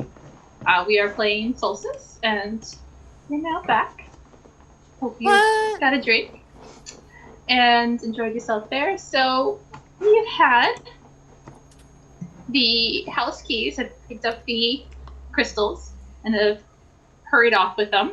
And the entire party has caught up with them, with two members literally crash landing. So, Pistachio yelling, "You're out of order, you're breaching your contract," crash landing with Lightical. Evie is heading back to help the other three guards protect the members of House Keys, of course. Help. Yes. While two members of House Blood are running towards the Pistachio and Lightical having crash landed, and Clove is standing between all of them, saying, "What on earth is going on?" And that's when Pistachio pops up and says, "I'll tell you what's going on." I'll tell you what's going on. You are all in breach of contract. You did not leave the display area with the requisite amount of guards. And now you've decided to just slide a guard in as if that's just all right. And it's not all right. And we know that in this case, when you are in breach of contract, the only thing that we can do is draw up a new contract with completely new parties. So we're going to need to take the closest member of House Keys and the closest member of House Blood that were not part of the original contract and immediately hand over the crystals for final transportation. Now, I have an ability called Wordsmith. I love this. Where once per session, I may twist the situation to my advantage, and it is all legal.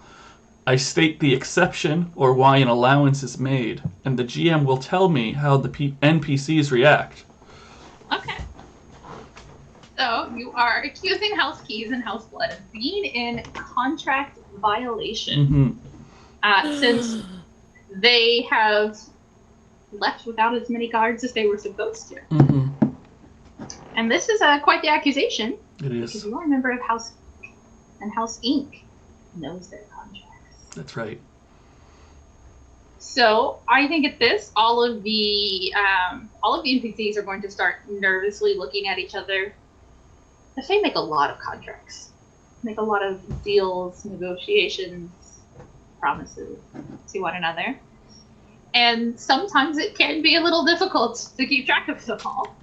So they're all racking their brain trying to determine if they are actually in contract violation, which does create a moment where they're all just kind of standing there wondering what to do.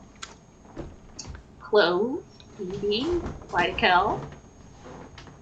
I want to try, with this distraction and them talking, try to grab one of the cases. Okay. Whereas Evie positions herself to be the closest member of House Blood and kind of like... I kind of try to drag Clove with me. Because as you just said, the closest two members. I was already the closest member. Right. Of House Keys. Yeah. So, Evie, in order to be the closest, you'd have to run back away from the group of the Okay, I'm not going to do that then. I'm going to and just you have to surpass Pinecone and Scarred Lady. Okay, in that case, I'm going to retcon that. I'm going to stay with the cases and try to help Clove get them, essentially. Okay. So, Clove, what were you doing? I was just kind of like walk over to the others, be like, can you guys believe, like, I pictured they're like huddling and Clove is just joining the huddle. So, like the other members of House Keys? Yeah. Okay. And I just want to try and grab a case. Okay, so you're going to have to roll to see if you can get a case stealthily. Well, I have Slink. Okay. I would say that that should work here because you're committing theft.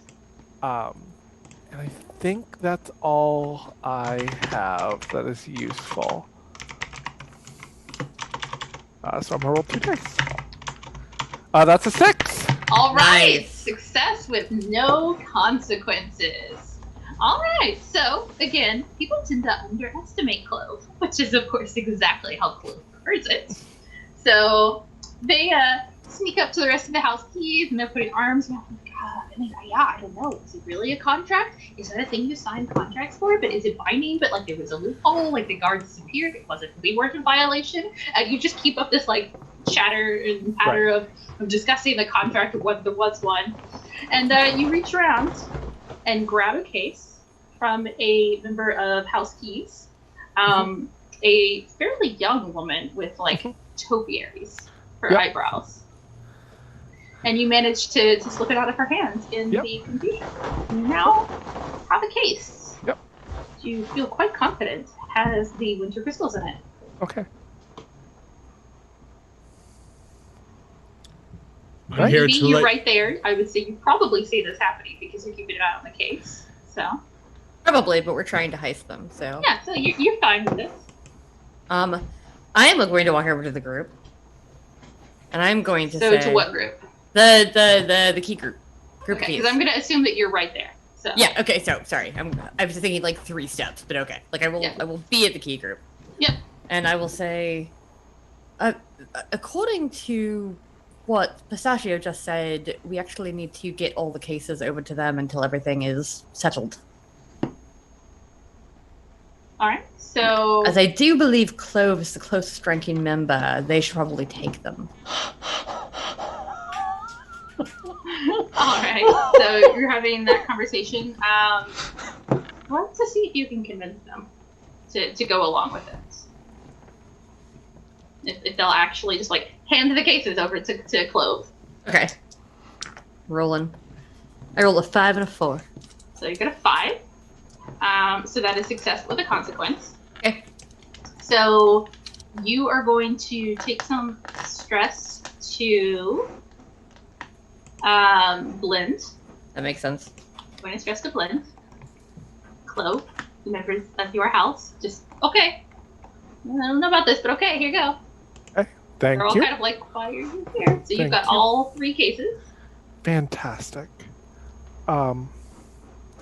Remind me again which vault these are supposed to go to. Well, different vaults. Oh, right. Each one a different vault. I'll bring them to the vaults they go to. I think my sister Cinnamon holds one of them. And I'm going to need the rest of you to proceed now to the contract review building, 2 streets down and over, the recontract re-review building. And once per session, I can make a building exist just by saying it, because I'm part of the House Glamour. It is once per session, you can name a structural location in Solstice that is recently built. So And the it wasn't house- there a moment ago. The contract review house court place is there, the building, Get moving. right there on the corner. Yeah. All right, so make a roll for that, because I'm not sure what authority you're using to dictate that they should have to go there. Yeah. The member of the Spring Court and Glamour House. I have deceive, and I don't think art helps me. You can make a I'm just really looking- pretty building. Yeah, I don't know. All right, yes, deceive absolutely works here. Yeah, all right. Me standing there nodding doesn't help, right? Both of my dice are 6s. What? Yeah, Excellent. So is yes, that like it a does, double Pistachio. success? You stated there nodding, and you just right. Lydical, you've played a member of House Inc. before. You know how they are. You've also played members of House Blood, and or Winter Court, where they're very much like rules. So they just buy it completely. Yeah, okay, yeah, for sure. We'll go look at our contracts, and like all the House Inc. goes over, and I'll say all 3 of the generic guards from House Blood go over with them as well. Okay, so just to clarify, we're the only people left with the cases? Along with Pinecone and Scarred Lady, they're kind of looking back and forth, like. Okay. Well, I'll be off to bring these back. Try to keep up, and I'm going to reach my. Yeah, we should go with you. Once per session, you may reveal a valuable good or asset that you have on you. Anything that you could reasonably holding on your body is fair game. And I reach under my robe and I grab a pair of wings that I've taken from Dragonfly. Okay. Excellent. And I slap them on my back and I take off.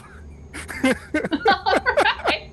So, Pinecone and Scarred Lady are kind of like, wait, you should come back. We have to go with you. And they just start like running on the ground underneath you, trying to follow you.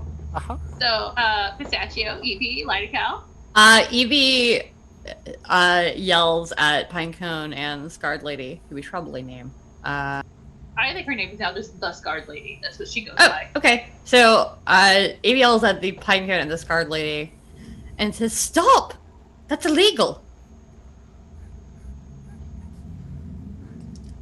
Right? That's an ability, right? Yes, that's why I'm doing it. Okay. So you declare the actions, intentions, or words of another person illegal. Yes. They declare the appropriate punishment for said crime, and it must be obeyed unless you allow them to apologize and make amends. Don't you know anything about the ceremony? Haven't you done this before? If something happens, like a contract is breached, you have to go with the proceedings, while a member of House Keys must take custody of the goods until such time as a decision is reached. Obviously, Clove will be coming back as soon as we know where the jewels are supposed to be headed. But for right now, until the contracts are re-signed, we can't do anything, and Clove is the entrusted bearer. They look at you and they are like clearly a little bit ashamed. They're like, right. So go Yeah. with everybody else over to talk to Right. House Inc. Yeah, you're right. Thanks, Evie. You'll watch after her and the things like your house blood, right? Of course I will. Yeah. Of course. In addition to the Winter Court, God, you guys are so. And they like kind of shamefacedly, like about face and like jog back over after everyone else. So now it's the three of you standing there with Clove having taken off. All right, so we need to get to Cinnamon's. Do any of you know how to get to Cinnamon's vault? I do, actually. Oh, great. I was going to ask somebody, but if you know it, then I can help take us there. I'm pretty good at veiling. Great. So I ask you for some of the details, and I'm going to try and take us quick through the veil to like pop us back and forth and try to get us there fast. Okay. Make a roll. All right. And I will say now that you guys are kind of racking up some stress here, Yeah. at this point you are risking fallout. So fallout is what happens when you roll and your highest die is less than or equal to the current stress in the relevant resistance track. All right.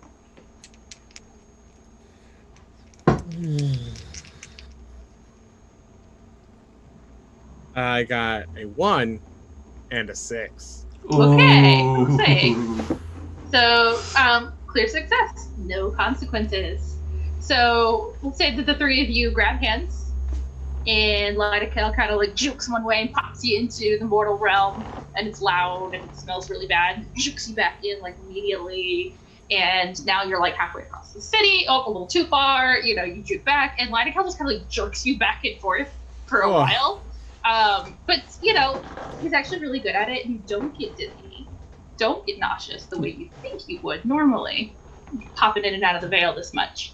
And eventually you're standing like a block away from a place that Pistachio you recognize as Cinnamon's garage, where her vault is. Great. And I'd be like, there it is. Great. All right. And start Clove. looking in the air. Where are you, Clove? Clove is headed to the Winter Queen's vault, of course. All right. So, Okay. Clove, you fly. You know exactly where you're going. Mm-hmm. You head to the Winter Queen. You know, the vault of where the most recent queen, the Winter Court. She's usually still the queen, but sometimes she's not. You don't really. It's a weird thing. You don't really get it. But you think that she has a vault.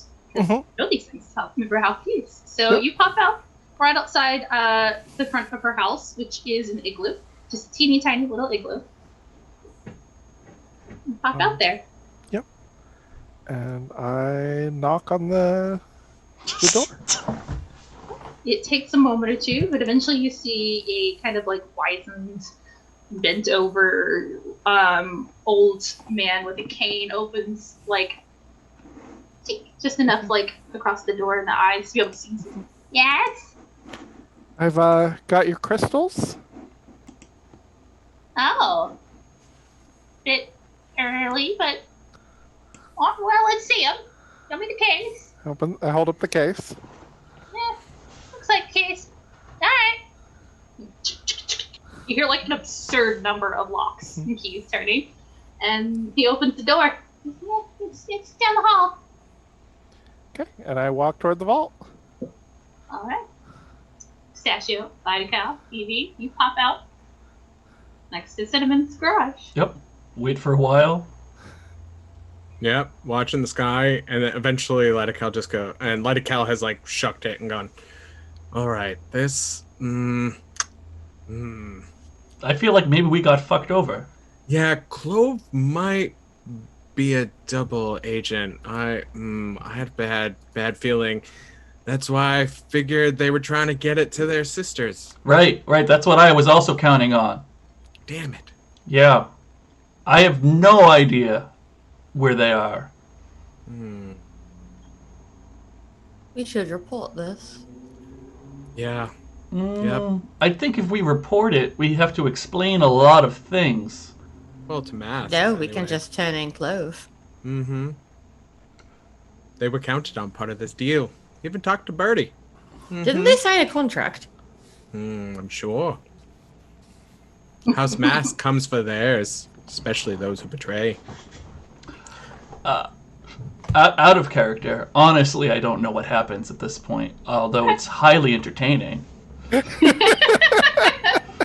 Alright, so you guys have some options. You can try and contact Birdie. You can try and go talk to Cinnamon. You can try and find someone who knows Clove and might know where she went. I think Lytical will say, oh, wait a minute. Pulls out a pocket mirror and, like, you know, checks how his skin looks, plays with his hair, and then, like, does a couple circles around it and calls up a member of his court. And let's see, once per session, you may send a member of your house to learn a piece of information for you. The GM will tell you if there's a cost. And Lytical just says, sweetie, baby, darling, I need to know where Clove went. Oh, you need to know where Clove went. Okay, yeah, sure, yeah. All yeah, right. they went flying away, and I need to know where they are. Flying. The Clove has wings now. Is that what you're telling me? Clove has wings. Temporarily. Mhm. Temporarily, she's got wings. Yes. Okay, well, which direction does she go? What does she got? What's she trying to do? And I'll give the details and, you know, what they were wearing, etc. All right, yeah, okay, just give me a minute here. No problem. The mirror goes a little cloudy, and you hear them talking, like, in the background. Yeah, wings. I don't know. Okay, she just got wings. Right. Okay, we gotta find her. You know, I gotta do what he says. That's my thing. You know, I hold up the mirror to the others so they can, like, hear it better, even though they can probably hear it without seeing in the mirror. Yeah, I know. You know, she's a big clumsy oaf, you know, but it's hilarious. Yeah, great. Mm-hmm. Yeah, for sure. Okay, but where the fuck does she go? And you hear, like, this continues for, like, an annoyingly long period of time. And finally, the mirror clears, and the person comes back and says, yeah, okay, so I got in touch with Little Birdie. Little Birdie tells me that maybe your friend Clove there, you might want to check the colder regions, because I think they went to the Winter Queen. Damn it. It's not very autumnal of her. Wait, isn't it supposed to become winter next? Yeah, but not for like 3 months. Yeah. 3 months? 3 months! We just started autumn. All right, thank you. I owe you, like, yeah, next show, box seats and service. I didn't hang up a mirror. Click. Okay. I close it. Great. Oh, my gosh. Well, I guess that's where we gotta go. All right. We can try to bail again. We could just walk, right? Because if they're already there. Right. Like, is time really gonna make a difference now? Let's call up Birdie, and I guess as we go, I'll, you know, mirror scry Birdie as well to let them know that the main event has been usurped by the, let's see, Wednesday. The loud one that they originally talked to and kind of spilled some stuff on themselves while they were at the violin, without saying names. And let them know that there is a mass that needs to be taken care of. Okay, so you reach Birdie. It's not hard. They're pretty much always reachable. They've got their own, like, mirror. And then you hear them, and they're kind of like this, like, clearly, like, bubbling, like, very rhythmic, like they're on something that's moving. Oh, yeah. Oh, to the Winter Queen, you said. Yes, I got in touch. Your friend, the loud one. Yeah, she told me. I think I can help you. Great. Sit tight. And then Birdie just, like, hangs up. And then you hear this clock, clock, clock, clock, clock, clock kind of noise. And then around the corner, here comes Birdie on a black unicorn, leading 3 more black unicorns. Ooh. Those are in style. Yeah. Ooh, I have an autumn look for this. And goes into his bag and pulls out the gargoyle outfit that he has for autumn. All right, let's go. I think I'm that ready. might be racist, actually. I don't know. And he also pulls out his sword, which is totally just a prop sword, but it's not actually a prop sword. Let's go get him. Evie looks at the, like, prop sword and looks at her actual, like, sword and is like, well, alright then. It just looks fake. It looks very fake, you're correct. It looks really fake. Yeah. That's how you can sneak it into places. Let's go. Okay, Alright. I guess we're going. Yeah, I'm gonna get on a black unicorn, go to the Winter Queen's house like you do. Oh, she's fine.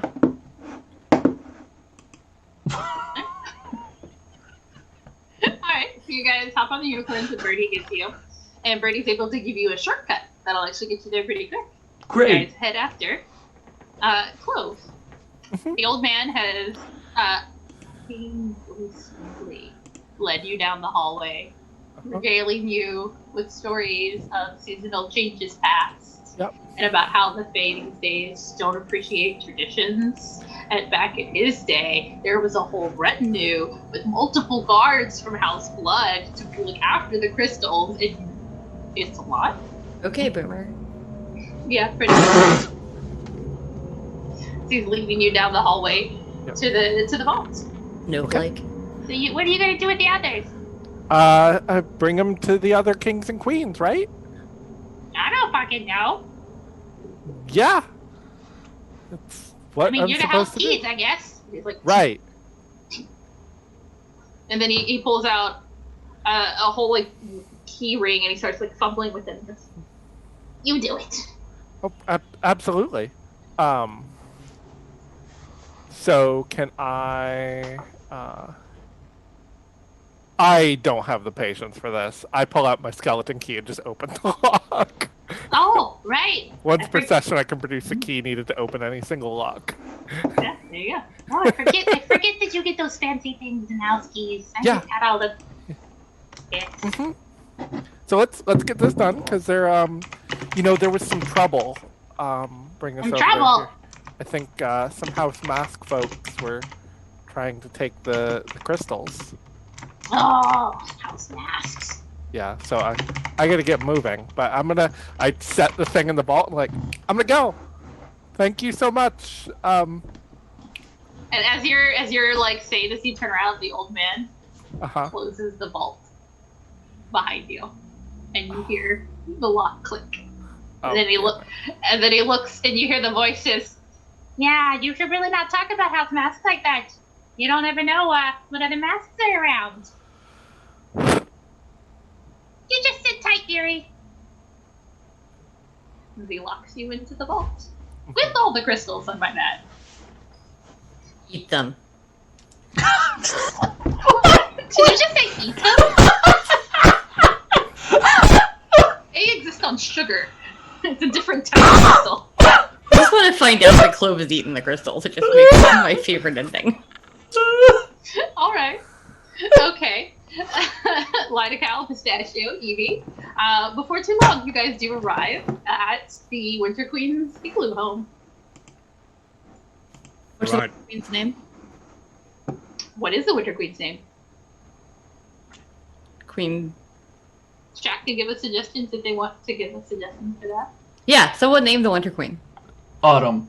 Because I was just going to name her after the Winter Queen in, like, the novellas I just read for one of our games. And that's not the thing. We could call her Tilda. Actually, in the novella, she's called Hulda. Like Hulda folk. Ooh. I mean, I was going for Elsa. a Narnia and Tilda Swinton reference, but Yeah, no, I do it. I understood that reference. Hey. Same. hey, I thought it was funny because Hulda and Tilda are very similar. Also, Kai says Elsa. So it can be Queen Elsa. of Hey, Winter come on. Kingdom. No, we can't do that. all right. So we'll go with Tilda, Queen Tilda. Great. Okay. And what's the old man's name? Because I'm assuming that I know him too. That's her butler. Been around quite a while. His name is Crystal. No. Yeah. It's a perfectly suitable Winter Kingdom name. Diego. I like it. Your big dad says Diego. Okay, his name is Diego. But his last name is Crystal. Diego Crystal. Diego de Good Cristal. name. I Diego love it. Cristal. Yeah. Diego de Sounds Cristal. Like a fan fiction name. I like it. It sounds like a tequila. Um, Would you like Diego some Cristal. Diego de Cristal? All right. So, this is where Queen Tilda lives. This is not with her tequila. butler, Diego. Diego, darling. Hello.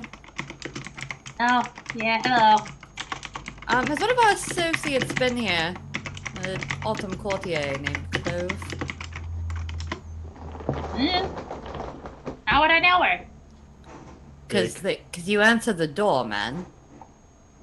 So, You're a butler. You buttle. It's what you do. Buttle. You would probably know her because she's carrying all the crystals. Oh, that Autumn Courtier. Yeah. Yeah, she was here. Pistachio. What? Them, not she. Come on. Oh, I'm sorry. We don't even misgender traders in this kingdom. I just got. I'm so overwhelmed right now. Either way, no. They stole the crystals. They had dragonfly wings. It was a whole thing. Oh, they're here. The Where? crystals at the vault. With all the crystals. Yeah. You locked them in the vault. Yeah. I could kiss you. Oh, please don't. You're not my type, dear. Well done. Good. I wouldn't. It's public, but Well, that's I could. rude. Could is the point. I don't kiss in public. It's okay. That's my personal Rude. boundary. Don't call boundaries rude, man. You youngins. Okay, Boomer. Rude. Alright, so what are you doing? Can we talk to them? I mean, I guess. Why- Like, Why did you put them in the vault? What are you waiting for? I don't know. Somebody to come along and figure it out. Here we are. We're getting it. Okay, can so take let care us of in it. then. Quit Yeah. roadblocking me. All right. I thought our black This guy unicorns has big would be good Miracle enough. Max energy. Wait, what? I said this guy has big Miracle Max energy. I don't get that reference. Princess Bride. Oh. Sorry. Billy Keep Crystal. picturing- I can just keep picturing Diego being played by a Muppet, so I think I'm on the same page as you. Delightful. It's wow. Alright, so he leads the three of you down the hallway towards the vault, keeping up a steady muttering stream of Fae these days. No appreciation, no respect for their elders and all the work they've done, and blah blah blah blah blah. And leads you down the hallway toward the vault. Cool. Well, what are you doing in the vault? I really want to reveal it when they open the door. Okay, we'll wait then. Great. So, I'd like to knock on the vault door and be like, Clove, Yes, do you still have all the crystals in there? I do. Okay, we would like them. I'd like to get out. Excellent. That's a good trade. It's a good trade. If we let you out, will you give us the crystals? You can have all the crystals you want. I would like specifically the crystals that we took from the members of House Keys today. Yep, they're here. Yeah, yes, all of them. Okay, great. Before I open the door, I'm just going to write up a quick contract and slide it under the door. Mm-hmm. As I always have those things on me, says my equipment sheet. I'm witnessing. I'm going to write up a contract. All right. You whip one up pretty quickly. And I It's slide it under the vault door. Yep.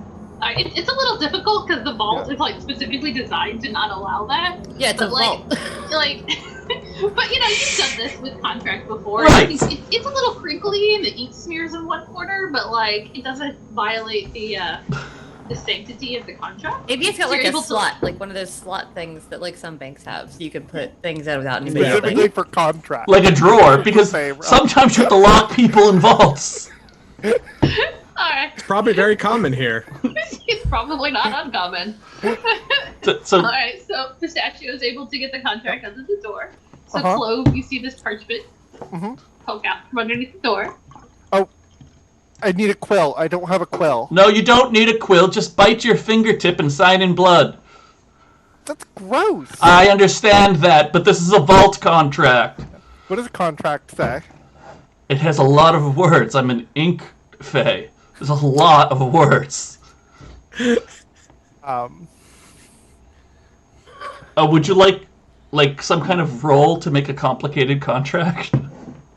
If you want to make a roll, you can. I was gonna say that you can just basically outline. I think it's good. Okay, great. I I think watched them write it. It's on the up and up. I think it comes back through and it's significantly like more crumpled. Like the bloody signature is not very good.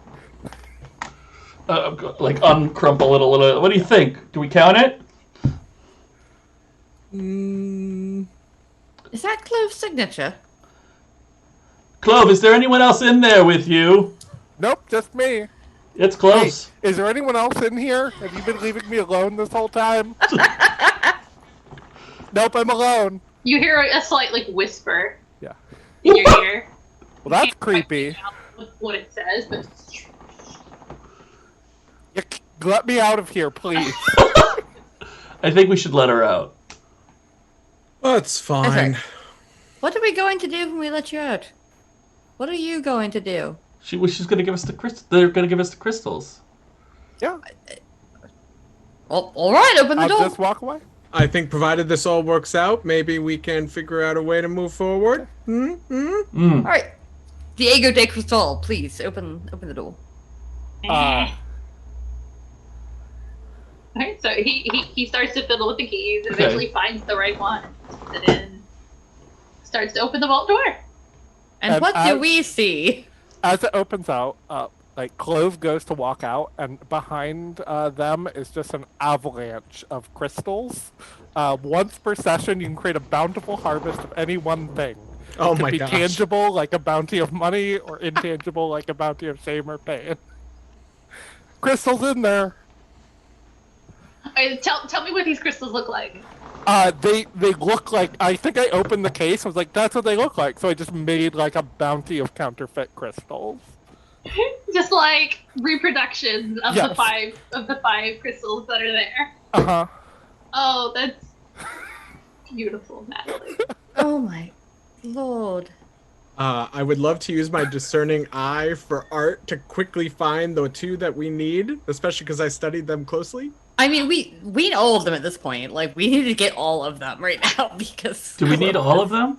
they've got to be returned somewhere at this point. Yeah, so we're But supposed to they're get them. counterfeit, so who cares, No, right? no. We need all the originals, not just two. Yeah. Is what I was saying. But as long as we get the winter ones to the autumn people, then it doesn't move forward, right? Right. So we don't have. You I are don't. hired Do we to get? steal the winter crystals Right. and bring them to the. So to we the don't need to vault get the other ones. Oh. I mean, if As- you can get them. As I'm walking past, Yeah. I want to kind of loudly announce, it is so rude. I've been in this abode for so long and haven't had an audience with the Winter Queen. She's not here. She's at the party. Didn't you see her there? Well, clearly these guests can't leave until she arrives. Sure. Make a roll to see how well you can convince people that is the proper etiquette. I'm bad at this, so I'm just gonna go for it. One die. Go for it. That's a 1, so I failed and get Fallout. For Blend. Yeah. Yeah. Okay, cool. We have Fallout. That's exciting. So Fallout is a permanent change to the character and or disastrous twist of fate. How high was your resistance in Blend? 1. You only had 1 damage in Blend? Yes. Okay. I So rolled your a Fallout 1. will not be too severe, if you Uh-huh. only had 1. All right, so all of your stress in that resistance track is cleared now that you have experienced Yay. fallout there. So you have no more stress in the wind. So I think at this point, the masks are going to turn against you. Okay. I've used all my daily abilities. So after you do that and fail terribly, Evie will look at you and go, Clove, where are your mares? And then she will... Oh, no, it's just for an NPC. God damn it. Okay, I wanted to do that, but I can't. It's for an NPC. All right. Okay. So I think Diego turns and looks at you, and he picks up his cane that he suddenly very clearly does not actually need to walk, and he just places it right square in the center of your chest and like pushes you back against the wall, Clove. Mm-hmm. And he says, "You brought dishonor." Who wants to... I love fall as much as the next fad. But who wants it forever? Summer strawberry wine? Nobody cares, Clove. Flowers? Nobody cares. You were hired to do a mission, and you betrayed Bad all of idea. us. Yeah, some other We're masks gonna will later get publicly hired to out fix you it. as a mask. You'll never be able to show your face in this town again. I'm gonna Oh. do a show on it. I pull up my ink pen and I'd be like, should we write mask on their forehead? Oh, wait. Clove. It's me. Oh my god. Oh!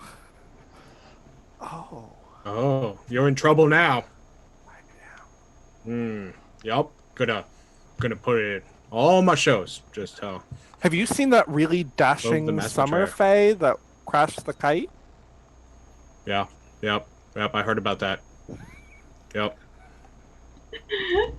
All right. So, Clove, you've now been ousted Mhm.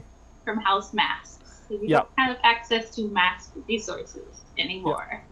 Not that honestly makes much of a difference to like your character sheet, but all right. So you're all standing in the hallway here. There's like a literal ton of fake crystals, Yeah. just continuing to pile up. It's like ankle deep at this point. You're like waiting Yeah. in them. Lightical wants to try and find, especially with his artistic skill and his studying of them earlier, wants to find the 2 winter ones we need to purloin and get out. Okay, sure. So make a roll. Alright. Don't think Stitch applies, but art? Yeah, art will definitely apply. Sure. Great. And 1 and a 6 again. Yay! Oh, a clear success. So are you looking for all of the 5 crystals that you need that are there, or are you just specifically looking for the 2 from winter? Just the 2 for winter is really the key, because that's all we need. We should probably find all of the sacred crystals. Oh, alright, yeah, I'll keep looking. Like- So, like I tell you, you dig through. You find that the 2 winter crystals that you need, the blue and white ones, are just sitting right on top there. It's almost like Clove must have just like dropped them right on top after creating all those, and you're able to grab them. And I'll put those in my pocket and look for the case. Now let's get the rest of them, and I guess then we ferret them off. And we can grab a couple of these facsimiles and ferret them back to the original guards at the Recontract Center. Nobody wants fake glass. No, we're gonna tell them they're real. Oh, if it lasts that long, sure. So did you want another roll to find the other one, Stephanie? Or Mhm. okay. I also have art. I can do my part here. I have study. Can I also look? Sure, I'll say between the 2 of you looking. Yeah, you Okay. can do a maximum of 3. So. Oh, maximum of 3. I've been rolling a lot of 2 dice. Do you want to take the 2 dice, Evie, this time? Sure. Okay. I'll roll a 1 rather. A single die. I will roll a 6 on a single die. I got a 5, so. I We got both win. I got a 2. So A success with a consequence then. And Brain? yeah, we'll go with strain because 'Cause we're your annoyed. eyes are now starting to hurt. So both of you mark a stress. and strain. Okay. But you do find it. After digging through, your hands are starting to get like little tiny cuts on them from the edges of the crystals. It's like paper cuts. It stings a lot. It's gonna hurt to wash your hands later. But you do manage to find the other ones. You find the pink, green, purple, and crystals. Pink, green, and purple. Evie Right. takes them and puts them away for safekeeping. If you want to go deliver those fakes, I'll take these to where they need to go. I think that you would actually be the best to deliver the fakes, being an Octo, wouldn't you? Right. They're not gonna believe us. Sure. Also, don't- Pistachio, you're House Inc., yes? I am. So if we're trying to do a rigged contract, you should also go. Okay, that's Back fine. to the building, though. I mean, it just makes sense, right? Can I hold on to one of the other ones just so I feel good about my life? Oh, yeah, of course. Okay, cool. She hands over... You're Summer, right? I am a very summer. So she hands over the Summer crystal. Is that green? Purple? Yeah. The green or purple are both some. Okay, so Great. she hands over the purple crystal Great. to Well, Pistachio. It's probably best 2 people go to deliver these as per our contract. So, Well, how about I come with while you they're first? negotiating all of this, what Yeah. are you doing? Watching them just pluck right out the real one.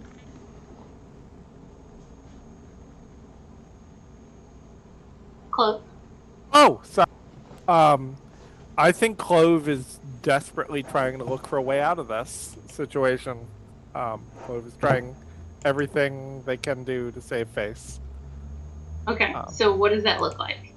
I think I'm just I just want to keep explaining things to Diego and be like, look, Diego, this was all a big misunderstanding. It was a performance art piece. You get it? Alright, so make a roll then to see if you can convince Diego. Can I use Stitch to fix a situation? Sure. Yeah, I think that's appropriate. And it's a stretch, but can I use art since I'm claiming it was a performance art piece? I'm gonna say no. Okay, that's fine. I was pushing it. Oh no. Clove is just done. I got a 2. Oh. Oh, Clove. So you fail with a consequence. Alright, so you're taking that strain 2 points because it's including your reputation for both house and courts. Uh-huh. So you definitely fail. Yeah. And Diego says, I don't want to hear your words, honey. Maybe if you'd been better at using them, you wouldn't be in this situation. You're done with house masks, and you're probably done with the fall court, too. After this, you might have to move out to the country. The country. Ooh. Their parties aren't even good. I know. It's gotta be hell. Awful parties. Tiny Terrible houses. theater. The Terrible. worst. They wait Yeah. for people to leave old food outside their doors. Well, at least I still have this cheese. There you go. Great. Make sure to take off the plastic, though. So, since Liticol and Evie apparently want to do something together, I'm just going to take the cases with the fake crystals and my one real purple crystal and leave. But, that's fine. I'm going to the contracts building. Somebody make sure that the job gets finished, okay? Well, let's go together Yeah. then if we have a concern about betrayal, and then Yeah, well, I said all 3 of us should go with you then. yeah. No, I well, thought you were going to actually finish the job. The contracts building is just to confuse the guards that we already tricked. I Right? feel like you want me there. I'm House Blood. Yeah. Okay. It's probably better if we're there as a I'm a group. guard. But, okay, well, somebody's got to finish the actual Yeah. job. Let's go I'll give. finish it. We can do it No, later. no. Let's go give the real crystals to the, the drop off, and then we'll No, go let's get rid of the fake go ones. figure out the contracts as to who's supposed to be in charge of the crystals, and then we can reveal Clove as betrayer if we have to. No, Liticol is correct. That's the important thing. I can't believe you just You just made me said say that. Liticol is correct. I'm putting that in a piece. The piece that he's clearly writing about Yeah. this adventure. Yeah. Evie, Evie holds out her hand to Lighticall, and she's like, as a show of faith, as I gave Pistachio one of the summer crystals, I require one of the winter crystals. Because honestly, after Clove, I just don't trust anybody right now. Well, I think it's best if we just go as a group then. No, I would like to, but I want to hold on to one. Well, what if both of you go and you each hold on to one crystal? Is that Right, not? that's what I'm What saying. if Sure. you give the crystal to the person you know you can't Yeah. trust, and then Less you words. know exactly, then you'll feel the trust what will happen. Lighticall, give me the white crystal. All right. Delightful. Let's go drop these off with Give our it to me, and I contact. will trade it for you, one of your crystals. Sure. All right. Great. Let's go. So who's you got give me the what white now? one. Wait, so you give me white, right? Yep. And I'm gonna give you pink. Sure. One of your colors, right? I Pink think is, so. is a spring color. Okay, so I have green and white right now. Green and white. Okay. I feel like we're playing fucking Magic. We really are playing something. I've got a green and white deck in Magic. It's great. So I have green, white. Lighticall has blue and pink, and Pistachio has purple. That's correct. And that's where we're at, Right. gem wise, like Great. cup What if- game gen wise. What if Pistachio was also a trader with me? Oh my gosh. I will take Clove to the contract office. Well, then with we me. all at least have a crystal. Yeah. Great. Let's go deliver now. Diego chimes in and says, wait a minute. Where are you going with the winter crystals? They belong here. Right, but not until after the ceremony and the Because party, we did which the isn't ceremony. actually... They're being No. returned. Vulcan it nerf wasn't pinch! done. Clove disrupted it. Okay. Pistachio. So, Pistachio, roll to see if you can incapacitate Diego. It's bad. That's a 3. By the way, I have 4 strain right now, if that's relevant. So, we get more fallout. Yay. All right, excellent. Okay, so go ahead and clear all of your stress in the strain track, Great. Pistachio. Yeah, it's clear And now. you go to do your Vulcan nerve pinch on Diego because he's just a wizened, bent old man.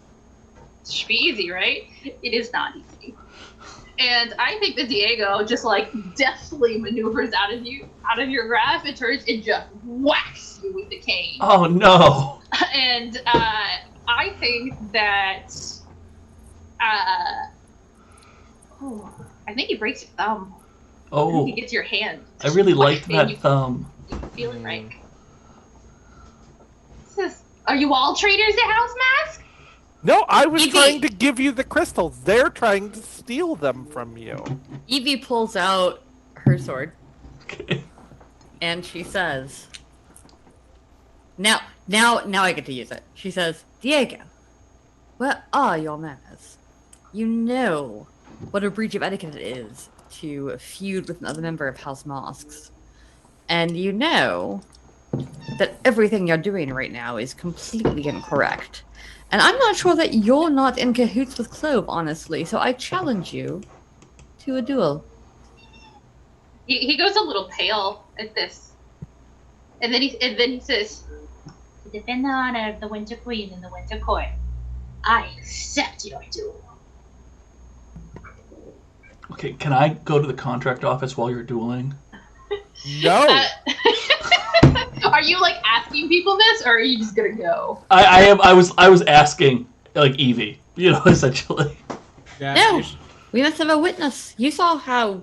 You've got 2 Ego witnesses. I'm a witness, and I can't go drop this off until I have yours, unless you want to give it to me. Okay, fine. Lighticall, Clove, stay here, witness the duel. Pistachio, go do the court thing. If anybody's No. worried about Pistachio, then take... I'm I telling don't you, know. Pistachio was working with me. Okay, let me take Clover. There's a bunch of key people there No, anyway. you can't take Clove. Clove stays here. Clove Okay, stays fine. at I'm this leaving. point. Bye. I'm going. Bye. Alright, so Pistachio, as you get to the door, Yeah. it actually opens right as you're going to touch it. Great. It opens, and there's Queen Tilda standing there. That's what I was trying to do. And she It was my says, time. "Hello, I don't believe we're acquainted, and you're in my home." out of character, should I bow? Is that the thing to do now? I feel like that's the thing to do, but I'm not part of their house. You're not part of her house or her court, but probably it's a good idea to bow to someone who calls themselves a queen. Okay, cool. I'm gonna bow. She gives you a little nod. And I'm gonna say, Queen Tilda, I am Pistachio of House Inc. And I was called here on a matter of ink stuff. There was a short person named Diego Cristal who wanted to get his affairs reordered. My butler. Oh, if he is a butler, that would make sense. I hear lately butlers have very, very awkward lifespans. Is that so? It is just something I've Pistachio. heard in the Did courts. you say, Yes, Pistachio. let me offer you some hospitality, Pistachio. I would love to take And your... she just starts walking in directly towards you, like very much trying to like cow you into going back in the house. Okay. Can I use my sign right here ability to discover what this NPC would happily agree to let me leave sooner? For a contract of your choosing. She doesn't believe you. You know that. She doesn't believe you. She thinks you're up to no good. Okay. Why you're in her house during one of the 4 biggest parties of the year. Yes. Why are you in her house? Why is Diego renegotiating something now? This is sneaky. Mm-hmm. And she's a lot more power than you do. Mm-hmm. But she can't legally draw up her own contracts Mm-hmm. the way you can. And she will agree to let you go if you can give her something that will kind of like heighten her position, make her more powerful. Oh, okay, that's easy. Or... Yeah. So I have 3 suitcases with me, because that's what I was going to bring back to the guards and the housekeep people. And I will let her know. Be like, Queen Tilda, I admit, it was not your butler's contract that I initially came here to resolve. It was a greater contract.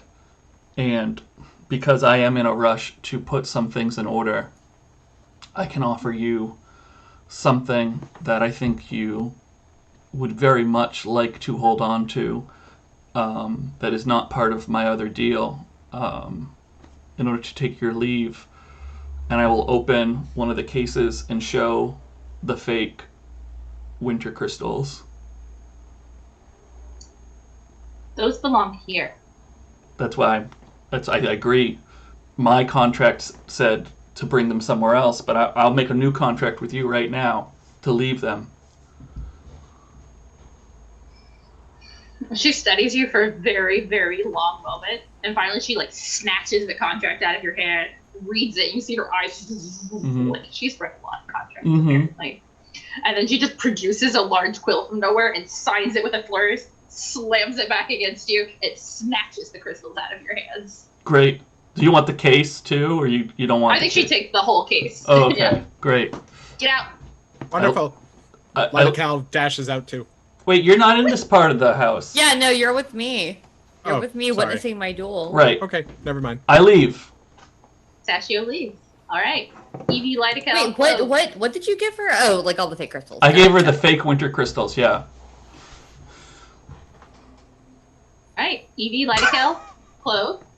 I mean, I'm dueling this guy. All right. So- We're preparing to duel. So roll what is relevant. Harm? Etiquette? Yeah, I think harm is definitely appropriate. And sure, I could say etiquette.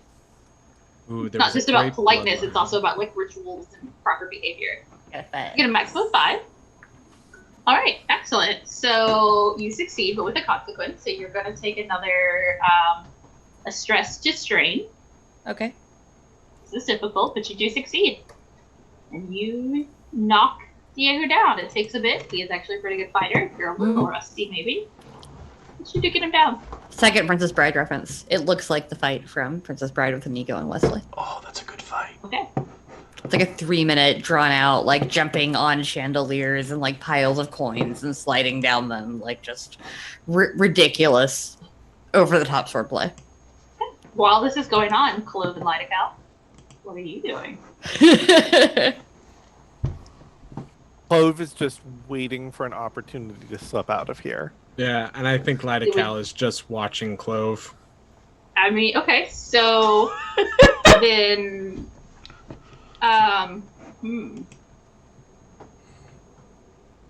Lightical maybe is like watching every so often saying, what kind of counter offer did you get? You know, what kind of deal? Maybe we can work out something with Mass once we get back. There's no deal. It's just a bad idea. Oh. I just really like strawberry wine. Oh. All right. There's no summer. Clove, make a roll to see if you can get help. Because I think Lightical, even watching Clove, you are occasionally distracted by the incredible fight that's happening. Sure. Can I use Slink? Absolutely. Oh, that's a 6. Okay. Nice. So, Clove, you succeed. You're just defending yourself. Like, man, like, all is great, but like other seasons have benefits too. Why would you want endless bounty? Where is that coming from? Who will make my strawberry wine? Yeah. And you keep this up and watch Lightical occasionally get distracted, and I think you're able to like get out. Just head out the door. Do you take anything with you, or do you just leave? I am trying to catch up with Pistachio. I still got my wings, I think. No one took them from me. So I am just flying flat out to catch up with Pistachio. Okay, so say you make it out the house. You don't see Pistachio. You don't know where they went. But you definitely make it out the house. Lightical, at some point you turn around and realize Clove is gone. I think Lightical cares more about fulfilling the contract, so waits for Evie and just is like, we'll probably like go off to the side then, pull up his mirror and call his mass contacts to let them know that Clove is a betrayer, broke the contract, etc. Okay. Evie, when you get Diego down, what do? Do you take his life? Oh no, I just knocked him out. Okay. And leave him in the vault for now. And I say to Lightical, I don't lock it. I just leave him like on the floor. And then, It's basically all the vault now with the overflowing crystals in the hallway. Oh, then I'll like make sure he doesn't choke on crystals. I'll like at least like drag him into the hallway or the main entrance. And Yeah, you like, give him like a stay nice there. uncomfortable bed directly on a pile of crystals. Sure. Yeah. And then I kind of look at Lightical and I say, we have to go back to the party. The body? The party. Oh, sure. Well we can Clove left, Pistachio left. We need to reconvene. We can veil real quick, drop these off, and Clove got away, but I already called it in, so we're good. I think we need to go back first. Why? Because I think there's a lot of things happening right now that I'm not comfortable with, and I want to talk to the Winter Queen herself. At the party? It's where she is. I think we should go drop these off. Okay, I don't care what you think. I am going to go talk to my queen before I do anything else. That sounds like maybe you want to use a move there. Dixie, I think you have a move, Quick as Silver. You can act before anybody else. Yeah, I was going to use that for like a combat, but sure, that makes sense for now. So you just gotta like, oh, I'm gone. Yeah, I've got a move called Quick as Silver, which is like I can act before anybody else at supernatural speed. So she just fucks off. Yeah, Like, it's insane how fast that these house bloods can go sometimes. Yeah, there's a blur, and there's a unicorn-shaped blur, and then just... Yeah, I think that even you move so fast that you completely miss the fact that the Winter Queen is in the house. She was the party. Wait, I thought Pistachio just talked to her. Did I like fuck up? Yeah, something? it was at the house. Like I'm in a so different, sorry. like Pistachio was trying to leave. We thought she was at the party, but then she showed up and tried to stop me. I misheard that entirely, and I am so sorry. No, it's fine. I think that because it was happening in a completely different part of the house, it's totally reasonable that you wouldn't know she was there. Yeah, I guess I wanted to talk to Lightical. her. Sorry. I guess Lightical will veil to the party, expecting to find Evie there. Okay. So I'm telling you guys, I'm trying to wrap this up. Okay. So I need you to work with me towards an ending. Great. Yes, Pistachio. Pistachio goes to Cinnamon's instead of going to the contract office and gives Cinnamon the purple crystal, thus fulfilling my secret mission. All right. So, Pistachio has made a deal. Just that purple crystal to summon. So, say Evie and Lightical, you guys show up to the party. You realize it's winding down at this point. You've been told the Winter Queen has left. Are there any other seasonal lieges there still? I think the Fall Court is definitely there. This is their party. What are the fall colors? They are yellow, red, and brown. No, like for the crystals. They have all of their crystals. Oh, I'm very confused with the crystal thing. I'm sorry. I thought there was like Yes. 2 for each court. There's a total of 3 for each court, but each court shares one of their crystals with another one. So the Fall Court shares the brown court with the Winter Court, and they share the green court with the Summer Court. Got it. Okay. So they have all 3 of their crystals. That's why you guys were only chasing 5 instead of 8. That Their makes crystals sense. are still there. Okay, because they're sorry. holding power and keeping it fall. Got it. All right.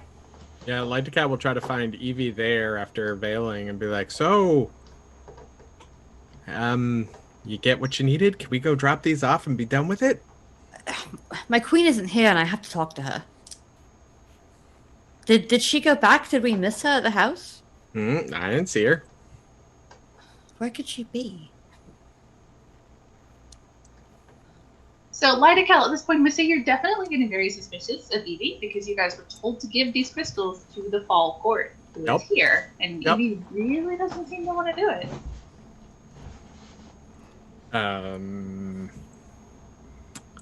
I guess Lightical will try to trick her into giving them over and say, if you want, I can kind of bring them over to the Winter Court for you, and you can act as emissary, and I can put on my winter disguise again, and we could go talk that way. I'm disguised, and everything will be okay. All right, let's go. Him? Yeah. And I would like to deceive her to let me hold on to them as we go do this. No. No, you don't. I mean, try, but you don't get them. Then I guess as we head over, I will try to swipe them from her. I only need the one. Okay, so remind me again who's holding what crystals. I have the white one for the Winter Court Mm-hmm. and the green one. Okay, 2 Lightical crystals. has the blue one And the pink. Yep. Okay, so you've each got a winter crystal, and one of you has a spring crystal, and one of you has a summer crystal. Yep. So I will try to swipe them from her. So, don't really like this idea of using rolls against other players. Of trying to you gotta narrate this and roleplay, and because we're trying to wrap this up, you guys gotta work with me here to find an ending. So I will remind you, Dixie, for your secret mission, you only need 1 crystal. That's why I'm trying to go to the Winter Queen. What do you want from me? You're holding 2 crystals, and the Fall Court only asked for the winter crystals.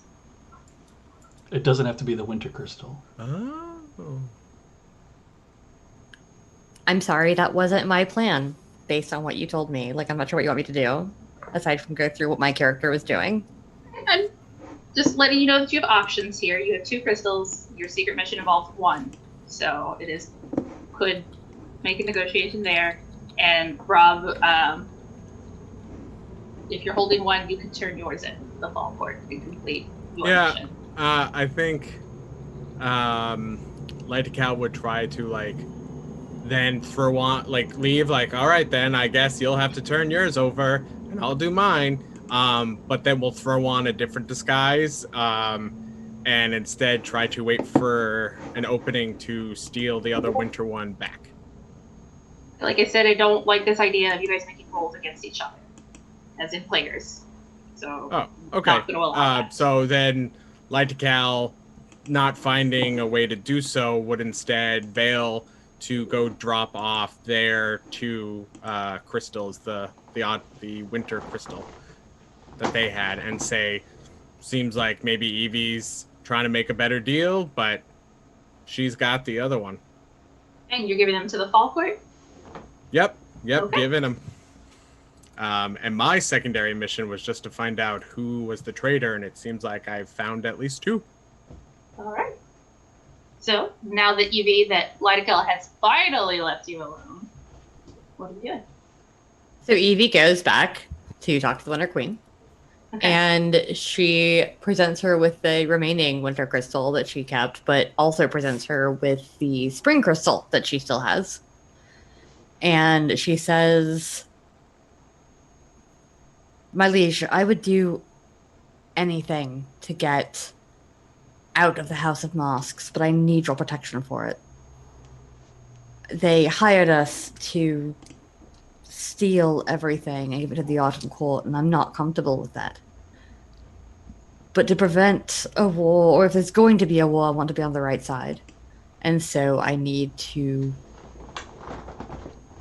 have that promise from you." She is very confused, and it takes like a while to explain to her everything that has happened. With like Clove made fake crystals, and then there was a chase across the city on unicorn. Yeah, exactly. And, like it takes a while. I had to knock out Diego, sorry! I'm spoken by them down there taking a nap on abundance of fake crystals. Wow. And she holds out her hand, and she, for the crystal, says, "Of course I'll protect you. Loyal to your court. Who looks like an opera house man?" Thank you, my liege. You're most gracious. Alright, and that is where we're going to wrap up our story. Woo. So, would everyone care to reveal their secret missions? Since we got some of them, let's get everybody. See you again. Hello, everybody. When did you get here, Dixie?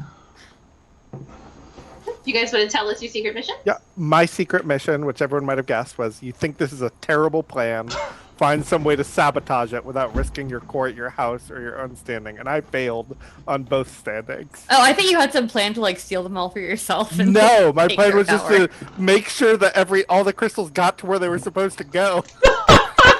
Nice. Some of them got to where they were supposed to go. Yeah, That's true. I think you did sabotage the plan. Yes. but I Definitely. risked my You court. you exposed yourself in the Yeah. process, unfortunately. Yeah. So you have succeeded. So going backwards on the stream, I guess, my secret plan was I didn't want to be in House of Masks anymore, but it's really hard to get out. So getting any crystal in my own hands to change that and to use it to bargain away my space in House Mask, but without giving up my status, which is why I was trying so hard to stay like Winter Court, House Blood, that kind of stuff. Was Very because nice. I wanted to bargain like specifically the Winter crystals to the Winter Court to say like, hey, look, see how I didn't betray you? Don't betray me. Please don't do that. Yeah, hi, we're friends now. You know, so that's what I was going for.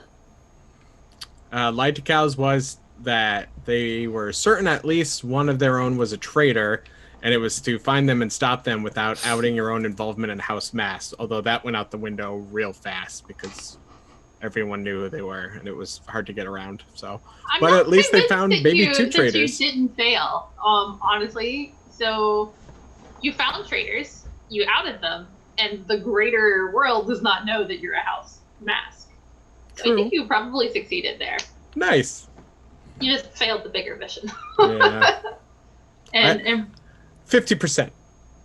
hey, all right. And Brian, what was Pistachio's secret? My secret mission was that I've already signed a contract as a mask to give at least one of the crystals to someone else.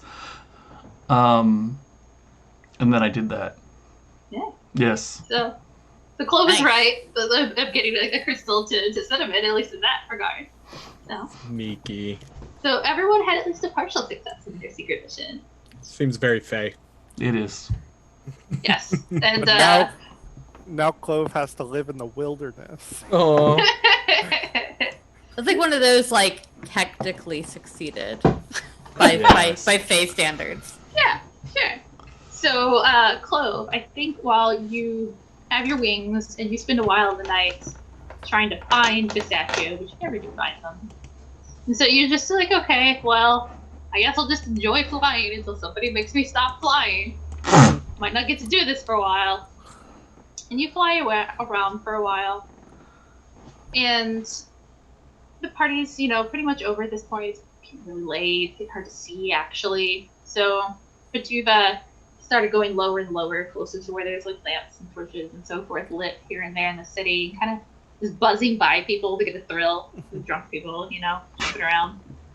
And you buzz a woman with very dark hair. And she sees you, and she just starts, and then she points and laughs, and she's trying to call out for you to do tricks. Do a loop-de-loop! Do a barrel roll! And I think you're bored, you got nothing better to do, so you do it. And eventually, a little boy, holding her hand, pulls on it and says, "Come on, Mother, we have to go. It's getting late. Father will wonder where we are. I have to get home." And she kind of just sighs and looks at him and says, "You're right. You're always right. Far too practical, and they have the right to be, Jack." And then she sadly starts walking away. Yeah. And you fly off into the nightclub. And that's where we're going to end. Yay. So, thank you so much for playing with us, guys, and for watching. I hope you enjoyed that. It was a lot of fun watching everybody turn on each other. Refuse to compromise. So, if you like Gehenna Gaming, you can follow us on the social medias. You can join our Discord. It's a fabulous place to be. Who knows? Maybe you'll make friends and then get asked to be in a one-shot. So, It's pretty you, much Dixie, for the joining best us. Community. It is. Yeah, it's pretty great. So, Like, I've definitely- done a bunch of one-shots with y'all now, and then I've also done some, like, convention games, and I've never had a bad time. Like, I had a good time at RV5 game that you ran. That was, I think, one of the first ones that Gehenna Gaming ran for us, was for me, was the all-woman V5. And then the Dark Ages V5 and the Alien game and Viceland, which is airing tomorrow, because we had upload problems. But yeah, like, there's everything's fun. All the GMs are amazing. So, yeah. Definitely follow us on the social medias. Please subscribe to the Twitch channel, especially if you are an Amazon Prime member. You get that free subscription. Please subscribe. And hang around for more stuff going on. So, like Dixie said, tomorrow is New Basin, which is the Saturday night one-shot. Wasn't able to air this past Saturday. Gonna be running tomorrow, so definitely check that out. Wednesday is more Worlds and Crafts with Brand Bean. Thursday is Dream Askew, led by Natalie, and Brian is also a player in that. It's really, really good, guys. I really think you should tune in for episode 2. I'm very excited. This Friday through Sunday, we have SafeCon 2020 going on. That's safe.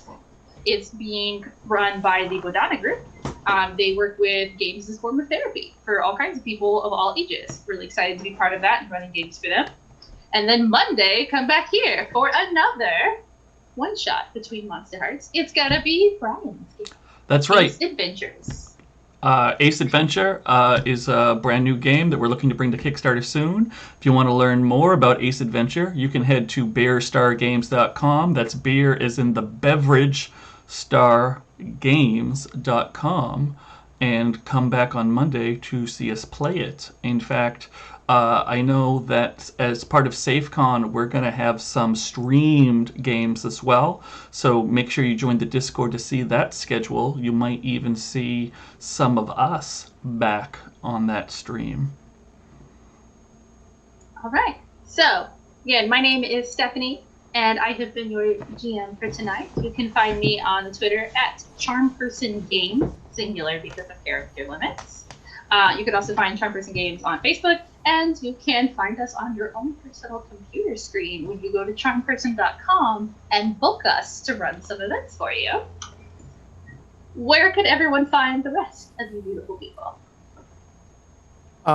Besides that Charm Person game, because I'm the other half of that business, and besides Thursday for We're Still Here, a Dream Askew actual play, You can also find me every other Wednesday on Off the Table, running Return to the Moonlight, a Glitter Hearts actual play. We just did episode 2. Episode 3 will be not this Wednesday, but the following Wednesday. Ooh. Should I give you guys an order? Yeah, tell us who to go next. Yeah. Okay, Brian, you go next. Okay, great. So we already mentioned Gehenna Valley, which is going to come back in a couple of weeks. We mentioned Monday night is Ace Adventure One Shot, which is going to be fantastic. You're going to go to beerstargames.com to read about Ace Adventure. While you're at beerstargames.com, you can find my personal contact information, and we're running a sale right now on some of my self-published games, so please go to beerstargames.com. Dixie, where can people find you? First off, am I muted? I don't know. No, you're good. No. You're Cool. good. Awesome. I was like, I'm not looking at Zoom like an idiot. I was going to say, first off, do everything Brian said, because she's awesome. Secondly, you can find me most social media at Dixie Cyanide. You can find me here off and on randomly, like tomorrow night on the Vice on One Shot, which isn't live, but I'll probably hang out in the chat and say hi. You can find me this weekend at Save Against Fear Online, which a lot of us will be at and doing cool stuff. I think I'm on 6 panels and also what's it called? Scream? Yeah. So I will be around like all weekend next weekend.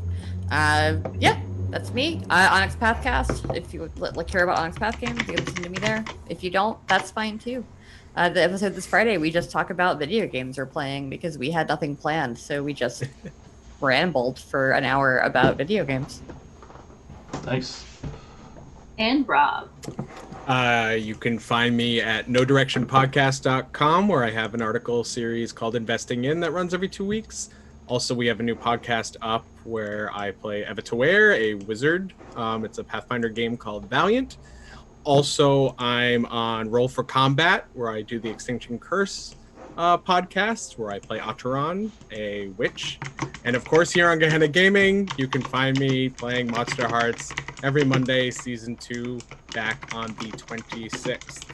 And of course, in our Discord, and you can find me online on social media at Silent Infinity. Awesome. All right. Thank you guys again for playing with us. Thank you, audience, for being here and watching us. Have a great night, everybody. Thank you.